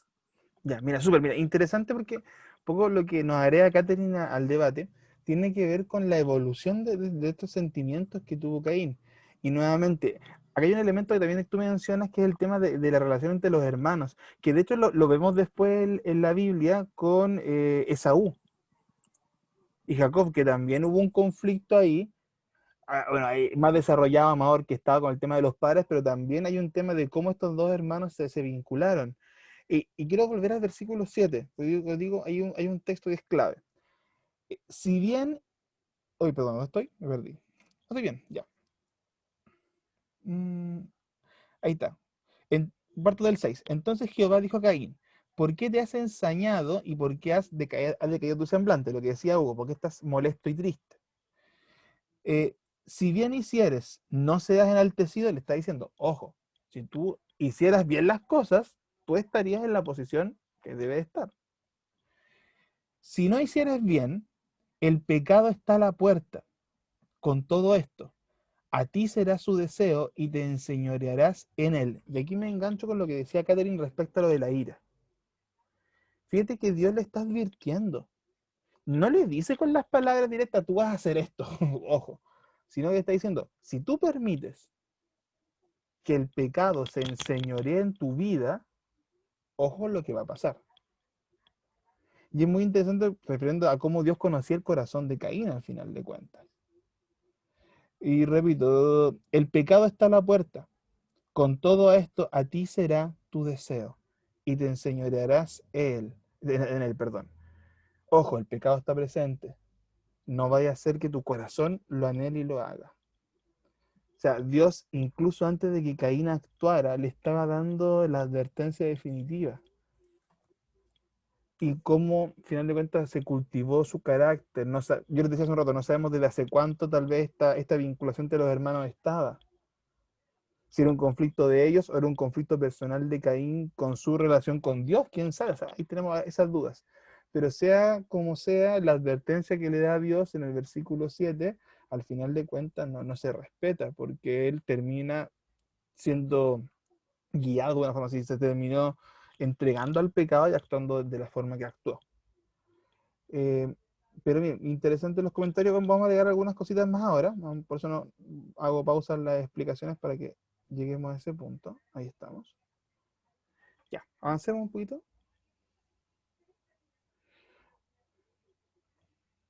Espérense, ya, no, pensé que me había faltado otra cosa. Bueno, el primer acto de violencia que está relacionado, por lo menos en el contexto general que conocemos, en base al culto religioso. No tenemos más detalles de cómo era el culto, como les decía, no da la impresión de que sea muy elaborado, más que nada el tema de dar sacrificio a Dios. Y volvemos al tema de la naturaleza del hombre. Aquí también comienza a destacarse agresión, pleitos, violencia, brutalidad, de que al final de cuentas matar al hermano no es cualquier cosa, no es que lo empujé ni nada, sino que hizo un daño fatal. Y ojo, en base a piedrazos, como, ni siquiera es como que fue un accidente, sino que hubo una intencionalidad. Y estas contiendas que se van reflejando. Bueno, la fe de Abel, que ahí podemos tomar este elemento de la ofrenda que es clave, que Abel conscientemente da lo más gordo, da lo mejor. E insisto, no sabemos si porque entendía el concepto de sacrificio, a diferencia de Caín, que algunos decían que hizo algo más religioso, ahí podemos debatir, pero yo creo que va por esa línea. Abel manifiesta su amor genuino amor genuino y gratitud sincera. Insisto, ejemplificado en una ofrenda que era lo mejor que él podía dar desde su oficio. Y aquí hay un punto que es interesante, porque más que una diferencia de ofrenda, hay una actitud entre los hermanos. Porque nuevamente, si la actitud de Caín hubiese sido solamente en su relación con Dios, aquí no teníamos que pintar a Abel, po. Hubiera sido su rabia, hubiera sido su frustración. Señor, no te estoy dando lo mejor a ti, es un problema mío contigo. ¿Qué es lo que pasa en esta comunicación? No cuadra, no pinta. Pero sin embargo, esa ira desmedida se transformó en envidia, se transformó en agresividad y la desata con su hermano. Con su hermana que hasta ese punto se había hecho bien las cosas. Entonces, nuevamente, más que un problema de ofrenda, hay un problema de diferencia de actitud. cómo yo recibo al final de cuentas esto, cómo yo recibo esa corrección del Señor. Volvemos al punto, aquí hay un tema que es importante también, que es extrapolable a nosotros mismos. ¿Cómo nosotros recibimos corrección? Vemos la ofrenda del que está al lado, vemos lo que hizo el hermano, culpamos al hermano. Nuevamente, aquí también me tomo lo que decía al final Catherine, las comparaciones son odiosas, a nadie le gustan. Entonces, también puede haber sido de que inevitablemente Caín tomó esto como una cuestión personal para con su hermano y generó esta disputa entre ambos. O tomó la visión de Dios como una elección por uno y no por el otro. No importa la ofrenda o el servicio, si nuestro corazón está lleno de amor a Dios y enlazado con la fe y la obediencia, el sacrificio va a ser insuficiente, que es un poco lo que discutíamos. Y Caín cumplió, vamos a lo práctico, cumplió. Y un poco como decía Hugo, independiente de que haya sido una ofrenda de la vez insuficiente, si hubo un trabajo, porque hay que labrar, o sea, no es como que yo voy y saco un fruto de la manzana, sino que hay un trabajo en la tierra, hay una preparación. Pero por la razón que no conocemos, no entregó lo mejor. Tal vez se lo dejó para él, para su uso personal. Tal vez no se dedicó a buscar lo mejor, como hacer la selección precisa, sino que pescó lo que encontró y lo tiró. No sabemos. Pero al final de cuentas, ese acto sí habla de un acto de obediencia de parte de Abel y un poco de amor, un poco de amor hacia Dios, porque él sí buscó que esa ofrenda más óptima. Y la reacción de Caín, y aquí podemos tener una pista un poquito de lo que pasa, solo aparece después de que Abel trae la ofrenda. O sea, la Biblia no nos dice que Caín dejó la ofrenda, Dios lo castiga, lo reta, lo corrige, sino que la reacción aparece después de la ofrenda de Abel. ¿Cómo Caín ofrendó? Abel ofrendó, Caín vio, oye, ¿qué pasó acá? Y ahí comienza a generarse toda esta seguidilla de elementos. Entonces, igual también es una reacción que viene en base a lo que pasa con su hermano. Y aquí volvemos al versículo que les decía entre el 6 y el 7. Si lo que Caín realmente quería era agradar a Dios, su reacción, más que algo mezclado con la rabia, tendría que haber sido puramente una tristeza y un dolor. Porque, volvemos a lo que decía Lugo, había una mezcla de emociones, rabia, abatimiento, decaimiento, pero también estaba ese ensañamiento, estaba picado, dicho en chileno, estaba enojado. Entonces, y aquí vemos una sutileza que no es menor. Voy a poner el ejemplo nuestro, cuando le fallamos a Dios, ¿qué es lo que está primando en nuestro corazón? Hay rabia, hay molestia, hay tristeza, hay culpa hacia otra persona, hay envidia. Amargura, gracias. Y ahí podemos ir enumerando hartas cosas. Probablemente esto que inundó a Caín no fue simplemente un evento fortuito, tiene que haber estado enraizado en su corazón desde hace un tiempo. Porque, insisto, si hubiera sido un anhelo genuino de adorar a Dios, aquí no tiene nada que ver Abel. Él hubiera tenido esta reacción de tristeza, de dolor y hasta de rabia, pero con Dios, no con el hermano. Entonces ahí me cuadra más esta idea que decían hace un rato de la envidia y la relación entre los dos hermanos que, me dan cuenta, explota en esto. Ahora, aquí podemos entrar a discutir qué quería Caín, agradar a Dios o buscar aceptación para sí mismo. Oye, paréntesis, les dije, hay lego de todo. Ustedes no me creen, hay lego de todo. Aquí, como les decía, pasa esto que es relevante. Y es la pregunta que nos hacemos. ¿Qué en verdad quería Caín? ¿Quería agradar a Dios o quería simplemente cumplir? ¿O quería sentirse bien él? ¿O quería la aceptación tanto para él o de alguien más? Y no sé, estoy fantaseando. Tal vez Caín estaba haciendo los sacrificios porque quería que su padre lo aceptara y la familia lo aceptara porque quería que hacer lo que le habían enseñado. Estoy nuevamente jugando. Pero aquí tenemos esa pregunta que es súper válida. ¿Qué es lo que en verdad él quería? ¿Y qué actitudes, como una segunda pregunta de reflexión, generan un espíritu inadecuado o una actitud incorrecta en nuestras vidas? Ahí mencionamos harto, la amargura, el dolor, la tristeza, la rabia, la envidia, en la desobediencia, que es lo que decía Sergio hace mucho rato atrás, que esa idea quiero que la dejemos presente. Oye, ¿qué pasa? Que no puedo ver el chat. Ahí está. Ya, Marisa, no te había leído, disculpa. La soberbia de Caín, justamente, que hay un tema también de rechazar a Dios, porque cuando Dios le dice en el versículo 6 y 7, ojo, te estáis poniendo loco. No es que Caín no escuchó a Dios, Caín le responde a Dios. Cuando le... ¿dónde está? Perdón. Bueno, el anterior, cuando le pregunto dónde está Abel y Caín dice, me da lo mismo está mi hermano, como que no me importa. Mientras, no, eso fue después, no te preocupes, estoy tonteando. Fue después, estoy tonteando. Pero, o sea, acá hay una relación, aquí hay una comunicación. No es como que Dios lo dijo al aire, Dios se lo dice a Caín. Caín estaba al tanto de lo que estaba pasando en su cabeza. Y ojo, no lo había mencionado, porque esta versión me gusta mucho. Creo que es la NTV, creo. No me acuerdo si es de este momento. Y especialmente como lo dice en esta parte, al final. Más si no obras bien, a la puerta está el pecado acechando como fiera que te codicia, y a quien tienes que dominar. Me gusta mucho esta versión por la expresión metafórica que usa. Y se está diciendo, ojo, si tú no haces las cosas bien, el pecado está ahí acechando, está al ojito, está esperándote, como una fiera que te codicia. Y la agrega, y tienes que dominar. Le está diciendo, Caín, tienes que dominar lo que te está pasando con Abel. Esa envidia, esa rabia, esa ira en el corazón. Y eso era el final de la clase. Ya, hermanos amados, entonces, para que vayamos englobando un poquito, que es el PowerPoint número 4, sí, el 4, si no me equivoco, vimos creación, Adán, Eva, y al final esta última parte con Caín y Abel, ¿ok? Que fue harto, fue bien extenso este Power, pero con hartas cositas interesantes.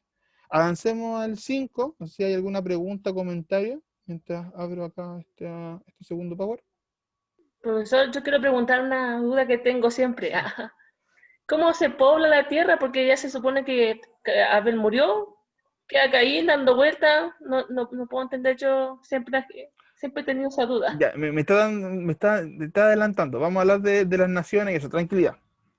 Ya, porque yo Ya. siempre tengo esa duda hace mucho tiempo y yo quisiera saber cómo pasa eso. No, mira, y de hecho ya te estoy diciendo cómo abordarlo, porque la Biblia nos plantea cómo se generó la genealogía. Bueno, después con Noé ahí vamos a hablar bastante de las descendencias, ¿ya?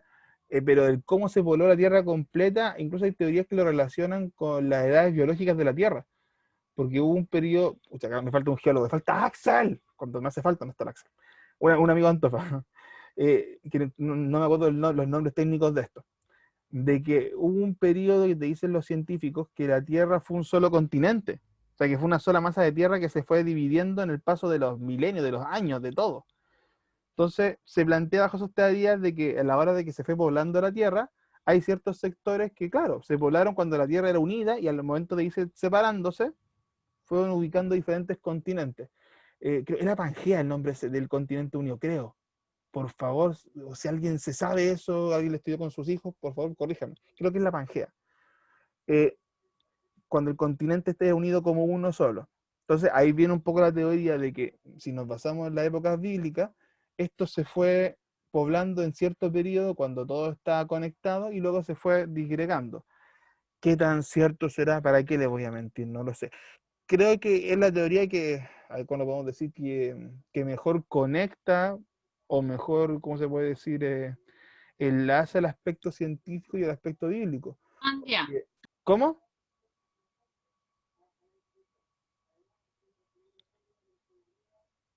¿Cómo? Pangea. Pangea, era Pangea. ¿Viste? Casi, me faltó un detalle. Entonces, yo la apuntaría como por ahí. Nuevamente, en mi interpretación, porque es innegable que la Tierra tuvo un movimiento y cambio en sus continentes. No tiene la misma forma que hoy día. Para mí sería lo más cercano. Ahora, desde la visión bíblica, cuando lleguemos hasta el punto de Noé, vamos a volver a hablar de eso. Así que ahí un poco ¿Y extenderemos. hay evidencia en restos de animales que no tienen otra explicación de cómo se trasladaron desde el continente enfrente, digamos, hacia América? Entonces se presume que la Tierra estaba unida como una sola masa. Sí, por eso digo, Marisol, yo me apunto más a eso, porque al final de cuentas, a ver, volvemos a la idea de la semana pasada, hay que conciliar ciencia también porque hay cosas que no podemos negar. Y sí, la Tierra en un punto fue una sola masa de tierra. que nuevamente en el paso de los millones de años, entonces fue desarmando. Entonces, bajo ese criterio, y ahí Marisol nos da un aporte que es interesante, especies que estaban en una zona que no podían estar en otra, y elementos así nos pueden ayudar a entender que sí hubo movilidad de gente para un lado y para otro. Y eso aportaría un poco a esa explicación que está preguntando Macarena, que es súper válida, porque o sea, hacemos la pregunta evidente y claro que queda extraño eso. Pero la Biblia ahí no tendría un punto de diferencia con la historia, en el sentido de que si hubo una movilidad de gente que la ciencia lo aprueba como una teoría de cómo se pobló la Tierra, ¿por qué eso no puede ser la descendencia de Noé? Si te dice cómo las familias y cómo sus hijos fueron poblando de diferentes formas los continentes, no creo que sea un tema que sea descartable. Todo lo contrario, creo que es una explicación súper razonable. Ya, pero bueno, ahí me adelanté un poquito. ¿Sí? ¿Me permite volver un poquito atrás en el tema de Caín? Sí, por favor. Mire, pues déjame acá. No. tomando de la palabra y tal vez yéndonos a lo que dice el libro de Tercera de Juan, donde hace hincapié hijos de Dios y la manifestación del hijo del diablo. Entonces, hay un versículo que me parece muy interesante que dice, bueno, está relacionado con que los hijos de Dios muestran el amor de Dios, todo está en el concepto del amor del Señor. Y en el versículo 14, perdón, el 12 dice, no como Caín, que era del maligno. Mira. Entonces, por lo menos da a entender de que los genes que tenía Caín no eran, en este caso, el que estaba sometido a Dios. No sé si esto tiene que ser, por ejemplo, mirado desde el punto de vista de un envase que se le echa, por ejemplo, algún líquido que es, por decirlo, abrasivo. Y para limpiar ese envase hay que llenarlo y que salga todas las impurezas. Con el efecto de que el enemigo va donde la mujer. Pareciera ser, puedo estar muy elucubrando cosas, pero ella quedó infectada de ese veneno, y al final cuando dio a luz, ella vino y nace Caín, pero viene con todos esos genes que le había traspasado la serpiente.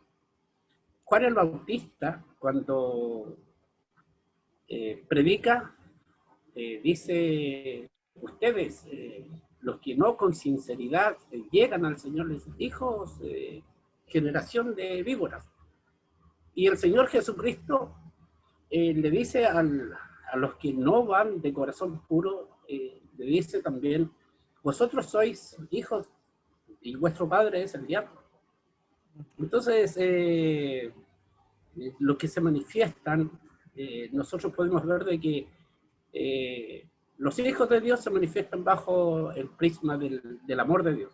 Pero si llegamos a un momento dado, Pablo dice, si nos llegáramos a irar, que nuestro enojo sea de 2 a 3 minutos, pero que no se ponga el sol sobre vuestro enojo, porque una persona enojada y permanece enojada durante un tiempo puede cometer el mismo asesinato, y aún el Señor dice aquí en Mateo, si alguno se aira solamente con su hermano, ya está haciendo las veces de Caín. Eso es lo que tendría que aportar, algo muy personal tal vez, pero dice no como Caín, que era del maligno, y mató a su hermano. ¿Y por qué causa le mató? Porque sus obras eran malas y las de su hermano justas. Muchas gracias. Mira, interesante lo que plantea el pastor Zacarías, porque de hecho, tomando el pasaje, que no me acordé de dar el pasaje de Tercera Juan, gracias pastor, porque ella nos está diciendo que Caín era hija del maligno, que en su corazón no estaba bien. Entonces probablemente, y eso nos alimenta un poquito esta idea de cómo fue la ofrenda de Caín. esta idea de que fue una ofrenda religiosa, hasta casi por obligación, calza mucho mejor, porque te dice, oye, este compadre nunca entendió todo, o sea, nunca entendió bien. Lo hacía por tradición, lo hacía por obligación, por compromiso, pero su corazón estaba en otra parte, estaba en otro lado. Y esta ira que bien como decía el pastor, mientras más tiempo está en nuestra mente, en nuestro corazón, más se enraiza el corazón, más peligrosa puede ser. De hecho, cuando uno estudia, y ya con este último avanzo, cuando uno estudia elementos más neurológicos del funcionamiento del cerebro, las emociones no tienen una duración grande. La activación emocional que hace tu cuerpo dura segundos. 2, 3 segundos, no te dura más la activación. ¿Qué quiere decir eso? Cuando uno, por ejemplo, está enojado, tu cuerpo se activa de cierta forma. Tus músculos se tensan, ritmo cardíaco aumenta, la temperatura del rostro sube por los vasitos sanguíneos que comienzan a reventarse, fruncimos ceños, nuestro cuerpo se pone en modo enojo. Esa activación dura un par de segundos. Después lo que la alimenta es el pensamiento en la mente. Eso alimenta el enojo, como las emociones. Pasa lo mismo con la alegría. La activación de la alegría dura un par de segundos y después, si se alimenta, es porque nosotros la seguimos alimentando en la cabeza. El niño se sacó el 7. Le entregaban el 7, eso dura un par de segundos, pero él después siguió pensando, oh, mi mamá va a estar contenta, me van a dar un premio, me van a felicitar, no sé, o me saqué un 7 en un ramo donde siempre me ha ido mal, bla, bla, bla, bla, bla, bla, bla. O sea, entonces, esta idea de que el enojo o la ira de Caín estuvo alimentándose, también, nuevamente, se entiende en función de cómo funciona la gente y cómo esas emociones que no gobernamos, que no enseñoreamos, después se desatan. Ya, ahora sí, empecemos a avanzar un poquito. Nos quedan, ¿cuánto? 20 minutos aprox, así que aprovechemos el tiempo de buena forma. Esto lo habíamos revisado, así que estaba pensado como una conexión de clase a clase, así que esto lo vamos a saltar, lo mismo que vimos antes. Ya, ok. Este PowerPoint está enfocado en dos partes, lo que nos lleva a Génesis desde el 5 hasta el 9, todo lo que implica el diluvio, la corrupción de la humanidad, Noé y el nuevo mundo, y al final veremos los últimos versículos que tienen que ver con el tema de las naciones y Babel. Y ese sería, volviendo acá, sería... Ay, me faltó esto, lo voy a retirar. Que sería nuestra última parte de la historia primitiva, ¿ya? Entonces en esta clase veremos diluvio, trabajaremos con lo último de la dispersión de las naciones, como les dije, tanto Babel, y ahí se vamos cerrando, para luego pasar con la historia patriarcal. Y ahí, como les dije yo, haremos más que nada una introducción general para luego irnos de lleno con el tema de la evaluación que ya les expliqué al comienzo de la clase. Entonces, ya, esto no lo voy a mostrar, que con las preguntas y todo me volé. Bueno, esta me la robé de un libro que me encanta. No la tengo en digital, si alguien la tiene en digital, envíamela, sería muy feliz. Que es un mapita muy práctica de las dispensaciones de la humanidad, o sea, estas, llamémosle, quiebres que hubieron, que nos sirve a modo de resumen. El primero, que es el de Adán y Eva, que tiene que ver con la creación del ser humano, lo que ya revisamos, creado en inocencia, son prevenidos de lo que no podían hacer, lo hicieron igual, la tentación, que la revisamos la semana pasada y un poquito hoy día, este pecado, pum, ruptura, la maldición que se da después en Génesis, la promesa de Génesis 3.15 de la redención de la humanidad, y cómo después comenzamos de nuevo. Adán y Eva son expulsados, y ahí es donde habíamos quedado.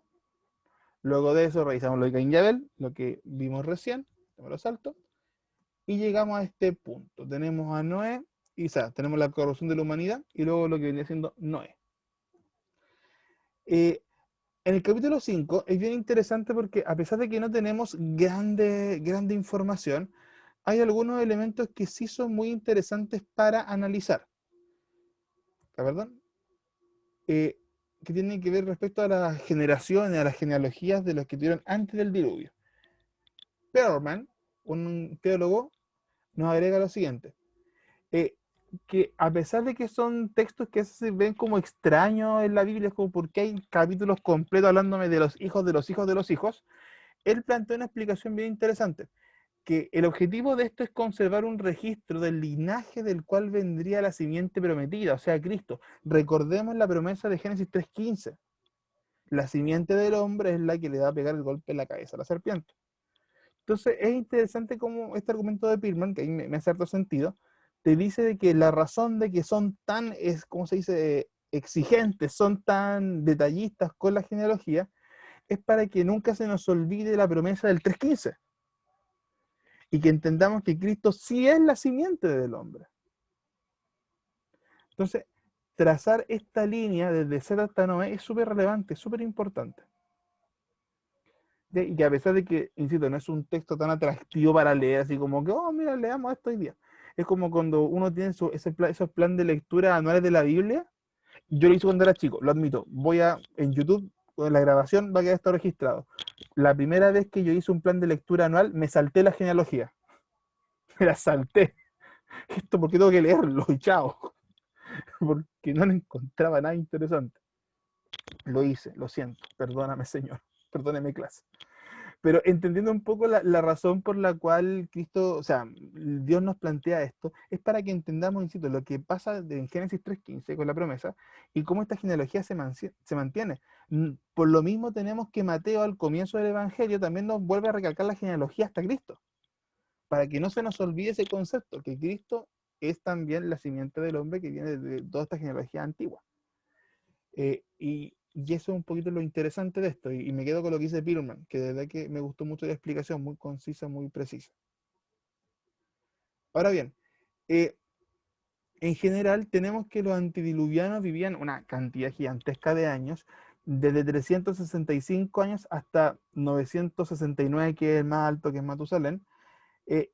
A pesar de que era una raza joven, el pecado no había debilitado tanto el cuerpo humano. Y creo que fue la semana pasada, no me acuerdo quién hizo este comentario, cuando debatíamos, no me acuerdo por qué salió el tema, respecto a que el cuerpo humano se fue deteriorando en el tiempo.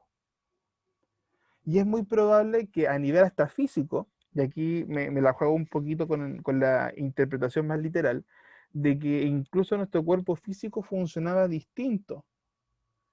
Y que poco a poco hubo un desgaste y un deterioro de la especie. Ahora, hay algunas interpretaciones más alegóricas de los textos que te dicen que estos números son exagerados, que son simplemente números generales, para decirte que vivieron una gran cantidad de tiempo. Yo en estos puntos más de interpretación literal, entendiendo cómo la raza fue, a final de cuentas, degradándose. Pero también hay gente que lo interpreta como extensiones grandes de tiempo más que una edad literal de 900 años, entre otros. Ahora, también se agrega la reflexión, y esto lo pone Hobbes en el libro, que tampoco hay que descartar que el mundo era distinto. Las condiciones meteorológicas, de vida, climática, alimenticia, y ahí nuevamente hay factores que no conocemos en su totalidad, pero que también pueden haber aportado a la diferencia de esto. Pero aquí nos pasa algo interesante. Ojo, aquí déjate la conexión. Nos presentan una serie de personajes que viven mucho, pero demasiado más de lo que viviremos nosotros, muchas vidas más. Pero también es relevante que, contando excepción muy puntual, nos cuentan lo mismo. La palabra nos repite más o menos el mismo esquema en ese capítulo. Vivió, engendró, murió. No hay más. Entonces es interesante el estilo de vida que ellos tenían, porque ni siquiera es como el caso de Caín y Abel, que nos cuentan un antecedente importante. Nos dicen que su vida fue vacía. Nos dicen que su vida fue sin mayor, ni siquiera drama, antecedente, algo relevante. Incluso hay gente que lo dice como una vida sin propósito. Pasaron simplemente, existieron, fueron. Y ojo, y eso igual es peligroso. Y llevémoslo un poco yendo a la línea más histórica. La Edad Media fue una edad muy sombría, muy oscura, porque hubo como un aplanamiento respecto hablando de lo que es la fe, entre las corrupciones de la Iglesia Católica de la época y un montón de eventos, pero fue una época plana.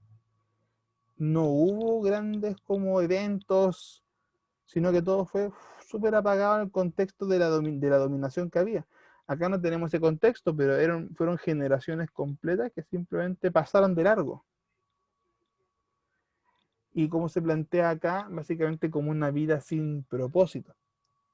Ahora, decía hace un rato, quitando una excepción, que es el caso de Enoc. Sí, Sergio. Ojo que usted nos enseña que la vida de ellos fue vacía, pero... Es una interpretación, ya. Pero lo que yo me doy cuenta es que Dios habla directo con ellos. Hay una comunicación directa que después con el tiempo se pierde. De Dios con el hombre. No sé si se dio cuenta. Que Dios le pregunta a Caín por qué está molesto, por qué está enfadado. Pero después yo creo que esa comunicación siguió en las generaciones y en un momento se corta. Ya no hay más comunicación directa. Era una comunicación directa que tenía Caín y Abel con Dios. Ese es como mi aporte, porque no creo que haya sido tan en el sentido de que vacía, así por lo que usted dice. Yo creo que también Dios también le estuvo enseñando cómo fue creada la tierra, a mi parecer. Por si había una comunicación directa, yo creo que en este caso Caín y Abel tuvieron una curiosidad de saber cómo se fue todo para atrás. Entonces, eso me causa cuidado de que Dios se comunicaba directamente con el hombre hasta ese versículo. Hasta los versículos de Caín y Abel. Bueno, sí, después más adelante igual lo hace, pero específicamente con ciertas personas, no es con toda la humanidad. Sí, no, a ver, sí, mira, desglosemos un poquito la idea porque es interesante. A ver, ojo, voy a partir de acá. Hablamos de una interpretación, ¿ya? Como un poco decía Sergio, aquí si uno lo ve de una forma distinta y podemos argumentar perfecto. De hecho, si vamos textualmente a la Biblia, simplemente te dicen que existieron, no te dicen que fueron ni lúgubres ni nada. Nuevamente, estoy partiendo de una interpretación, que podemos estar de acuerdo o no. Pero el texto lo que nos dice es que vivieron, engendraron y murieron. Eso es lo que nos aporta. Ahora, respecto a lo de la comunicación, no sé, ahí tengo un punto, Sergio.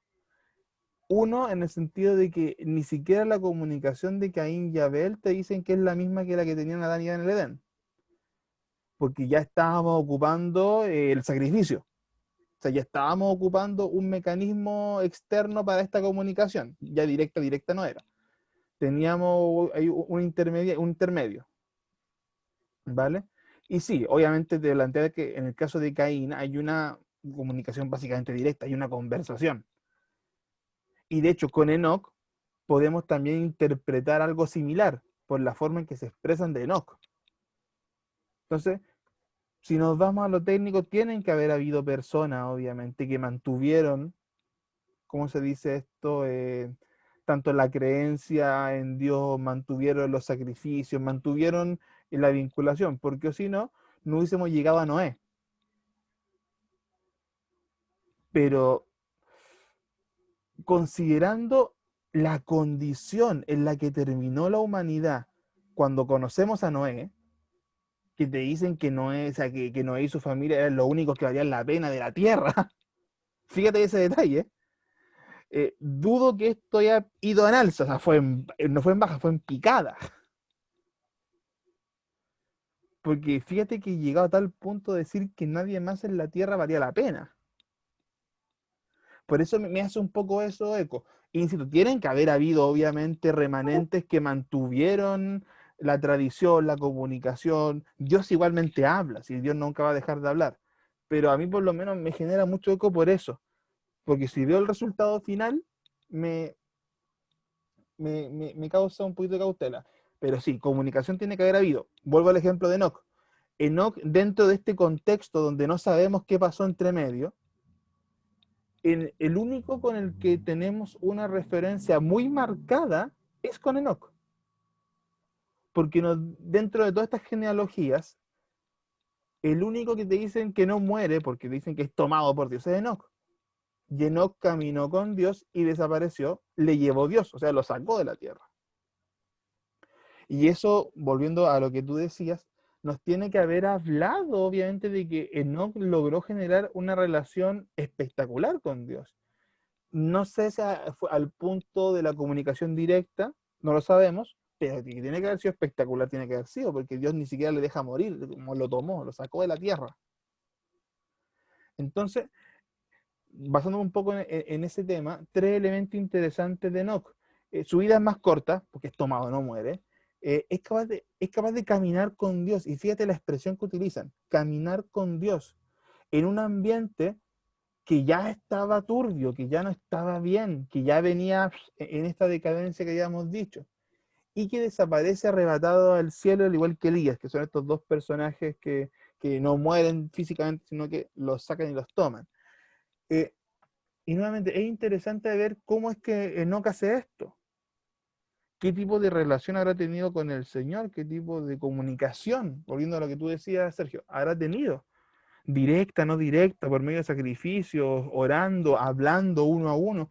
Porque cuando me dice que caminó con Dios, habla de una intimidad súper heavy. De una intimidad, sí, pero grande, para que hayan logrado esto. Así que, dentro de este contexto de los antediluvianos, destacar un poco, y nuevamente, esto es una interpretación, puede ser que no estés de acuerdo y válido, no aquí nadie se enoja ni nada. Lo que sí tenemos como antecedente es que vive, engendra, muere, o sea, es una cronología de evento tras evento. A excepción del caso de Enoc, como les decía recién, escapa un poco de este panorama, sale, y a pesar de que aparece solo un par de líneas, esas líneas ya son súper potentes porque nos dan a entender de cómo era el trato de Dios con esa generación todavía. Las excepciones, las personas con las que sí tuvo comunión e intimidad, porque nuevamente esto no fue de golpe, la condición de la humanidad negativa se va construyendo. Ahora, terminamos, ¿cuánto? Ya, lleguemos, ya, esta puede ser la otra. Terminamos capítulo 5, con todo este contexto de la genealogía, lo que pasó después, y acá nos van ubicando en un prefacio bien interesante. Que este ser humano ya terminó corrupto, la humanidad termina corrupta. Por eso le decía a Sergio, que independiente de que tienen que haber habido remanentes donde se comunicaban con el Señor, donde cumplían los requisitos de los sacrificios, pero si terminamos en esta condición, quiere decir que en un momento nos fuimos, pero al pozo máximo, para que ya hemos llegado a un planeta en estas condiciones. Ahora, en el 6.2, déjeme revisar acá un poquito para que contrastemos. Bueno, leo el 6, 1 y 2, para hacer completa la idea. Aconteció que cuando comenzaron los hombres a multiplicarse sobre la faz de la tierra, y les nacieron hijas, que viendo los hijos de Dios que las hijas de los hombres eran hermosas, tomaron para sí mujeres, escogiendo entre todas. Ahora, aquí se hablan mucho de cómo se dio esta separación de las dos líneas, los que eran de Set y los que eran de Caín. Y cómo esta separación, que se dio luego de la muerte de Abel, terminó, ya, o sea, volvieron a juntarse las líneas, porque, y aquí era una interpretación más bien, no literal, pero más bien basada en la genealogía, de lo que pasa en el 6.2, que los hijos de Dios, la línea de Set, que viendo los hijos de Dios que las hijas de los hombres, la línea de Caín, eran hermosas, tomaron para sí mujeres, escogieron entre todas. Aquí hay una interpretación que tiene que ver más con la mezcla de las líneas. Hay gente que esto lo interpreta más bien del tema angelical incluso, o del tipo de relación media extraña. Yo opto más por este tipo de interpretación, que apunta más a que en este punto, o que llegamos a un punto, mejor dicho, en el cual lo que Dios había mandado, que se viera esta línea muy marcada, se volvió a unir. Y hombres píos, llámale hombres de buena casta, de la línea del Señor, se unen con mujeres incrédulas, o por lo menos de una línea que no termina bien, o que no tuvo un buen inicio, por decirlo así. Entonces es complicado interpretar este pasaje, gente, como digo, lo interpreta de diferentes maneras, pero sea lo que sea que podamos ya jugar con la interpretación de esto, de aquí en adelante estos matrimonios mixtos generaron dificultad, generaron complicación. Se nos menciona un poquito más adelante esta idea de los gigantes, que, déjame, no me acuerdo en qué parte la menciona. Acá está, en el 4. Había gigantes en la tierra en aquellos días, y también después que se llegaron los hijos de Dios a las hijas de los hombres, y les engendraron hijos. Estos fueron los valientes que desde la antigüedad fueron varones de renombre. O sea, tenemos estas dos líneas que ya se mezclan, ya, listo, hicimos un chorizo de gente, se mezcla, y nos hablan directamente de cómo nacen personas que se denominan gigantes, que la Biblia los llama gigantes. Dudo de que sea el gigante literal que uno pensaría una persona de 20.000 metros para arriba. Pero es interesante, tomando lo que dice el 4, que al final, especialmente cuando dice que estos fueron los valientes que desde la antigüedad fueron varones de renombre. O sea, la Biblia los atribuye como personas extraordinarias, o por lo menos reconocidas en su época. Ahora, desde otra visión, estas personas se destacaban por su violencia. Algunos de ellos hablan de que se saltaban a sí mismos, procuraban ser valientes. Y que fueron en parte esta generación de estas personas de renombre los que extendieron la maldad, los que corrompieron la maldad en la tierra. Complementa después en el versículo 5, y vio Jehová que la maldad de los hombres era mucha en la tierra, y que todo designio de los pensamientos del corazón de ellos era de continuo solamente el mal. O sea, tenemos claro que desde el 6 en adelante, unión de linaje, eso es lo que debatimos y se da, nace esta simiente de hombres de renombre que son llamados gigantes, y de ahí, punto aparte, maldad. Así, pero extendida y corrompida. No sé si voy a preguntar algo. Sí. Que estaba leyendo la TLA, y aquí dice, cuando los hijos de Dios vieron que las mujeres de este mundo eran muy bonitas, eligieron a las más hermosas y se casaron con ellas. Entonces, o sea, yo leyendo esto, claro, da hincapié porque dice, vieron a las mujeres de este mundo, como haciendo una diferencia, o sea, leyendo así de primera, de que los otros eran de otro mundo. Claro. Que es por lo que, claro, porque yo lo había escuchado y algunos lo interpretan como que ángeles que vieron a las mujeres y estuvieron con ellas. Claro. Y de hecho, interpretan todo esto con los gigantes y todo como una raza distinta. Sí. Sí. Por eso les digo que tenía que hacer la separación de la interpretación. Yeah. Ahora, nuevamente, de ahí es debatir nuevamente cómo interpretamos esto. Yo me quedo más con la línea que les explicaba acá, con esta idea de la línea de los setitas y los canaítas. Porque al final de cuentas refleja cómo fue la evolución del ser humano hasta este punto. Incluso si nos conectamos un poquito con la idea de esta generación como sin propósito, como que pasó sin pena ni gloria, en algún punto se da esto, puede ser que estaban muy desconectados con el Señor porque ya no estaban teniendo esta comunión más directa, y volvemos al tema de la tentación. Vieron a estas mujeres, las encontraron bonitas, no lo dice textual, pero las codiciaron, las quisieron y se casaron con ellas. Entonces volvemos al patrón que hablábamos hace un rato de la tentación. Ángeles no podrían ser, hermano Patricio, o sea, entendiendo porque ellos son asexuados.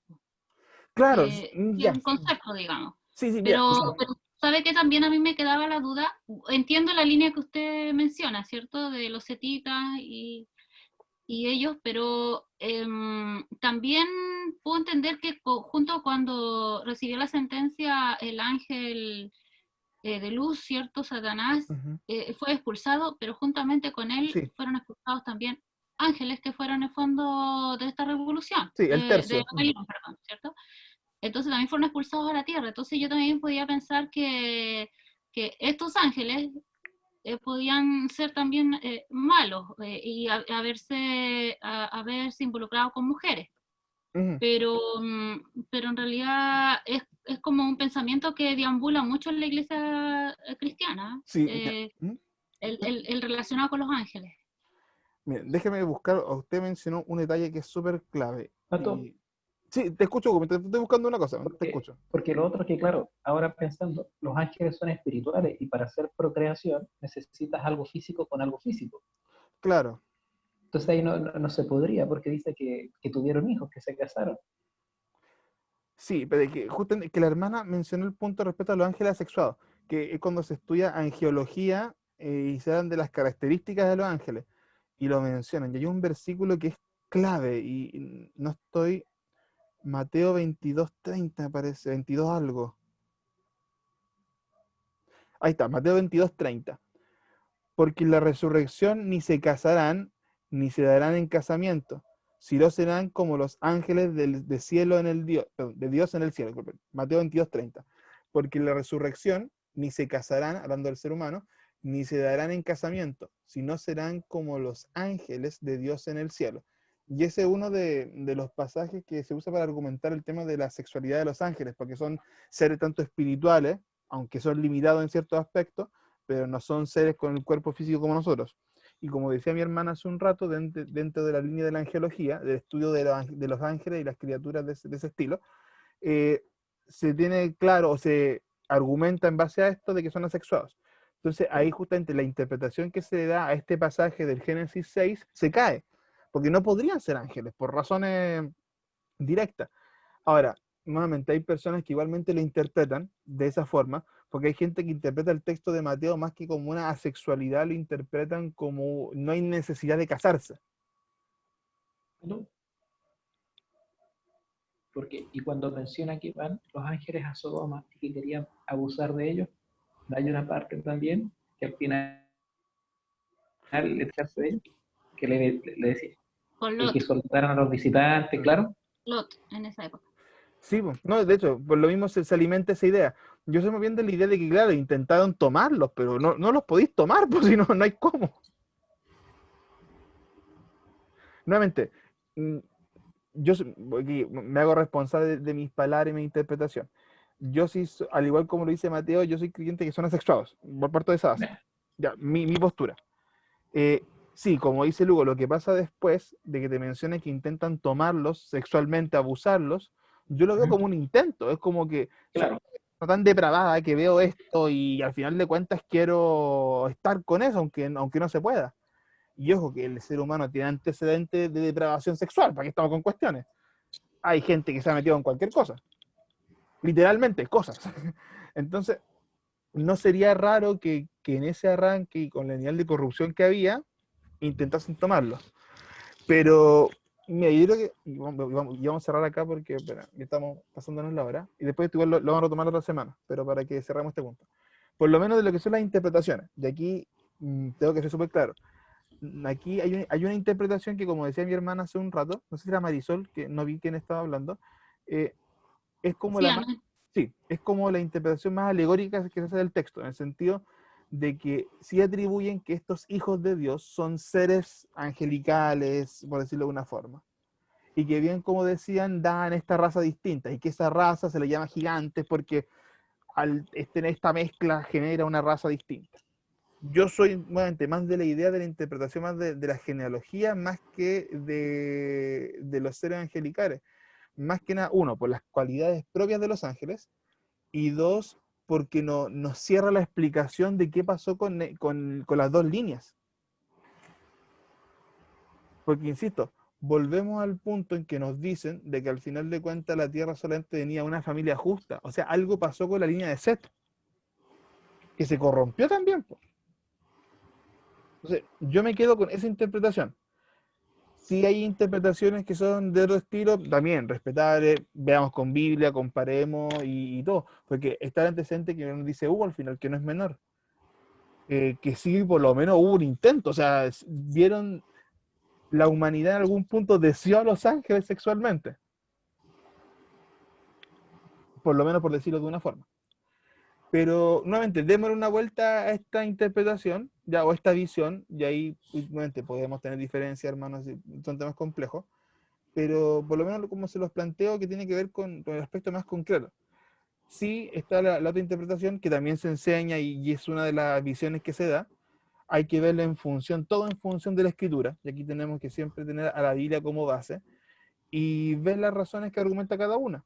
¿Cuáles son las razones que se argumentan más que nada por el tema de los ángeles y cuáles son las que se argumentan más bien por el tema de los hijos de Dios literalmente, de la línea setita? Y ahí nuevamente discutimos, vamos a partir con esto la otra semana, así que si se nos agrega algo, si podemos incluir algo más a la discusión, hagámoslo, porque esto es un tema que no es menor, porque nos trae como consecuencia esto, lo que es el juicio con Noé, y que es un tema súper relevante. Entonces, no va a estar de más que le demos una vuelta más esto la otra semana, para un poco evaluar qué era este tipo de figura de los gigantes, qué significaban, y qué es la consecuencia que trajo, al final de cuentas, la humanidad. Porque nuevamente, lo que sabemos desde, leímos el 6 hasta leímos el 5 al 6 después, es que después ya se nos corrompe la humanidad. Una cosa generalizada. Entonces, algo pasó en el capítulo 6, en esta unión de estos hijos de Dios con las mujeres de la tierra, y generó esto. Entonces, démosle una vuelta. Si a alguien se le escapó algo respecto a otra interpretación que se me esté escapando a mí, planteémoslo a la mesa, discutamos un poquito y luego vamos a ir de lleno con Noé la próxima semana. Todo ya. Perdón, acá está. Y acá teníamos de hecho la segunda dispensación, que un poco volvíamos al tema de Caín, Abel muerto, Set. Entonces, esto lo vamos a volver a analizar en función de lo que vimos al comienzo, pero démosle una vuelta. Y si se nos queda alguna teoría, planteémosla, porque no es un tema menor y nos sirve mucho para entender la condición de la humanidad en este punto de la historia, el punto de Noé.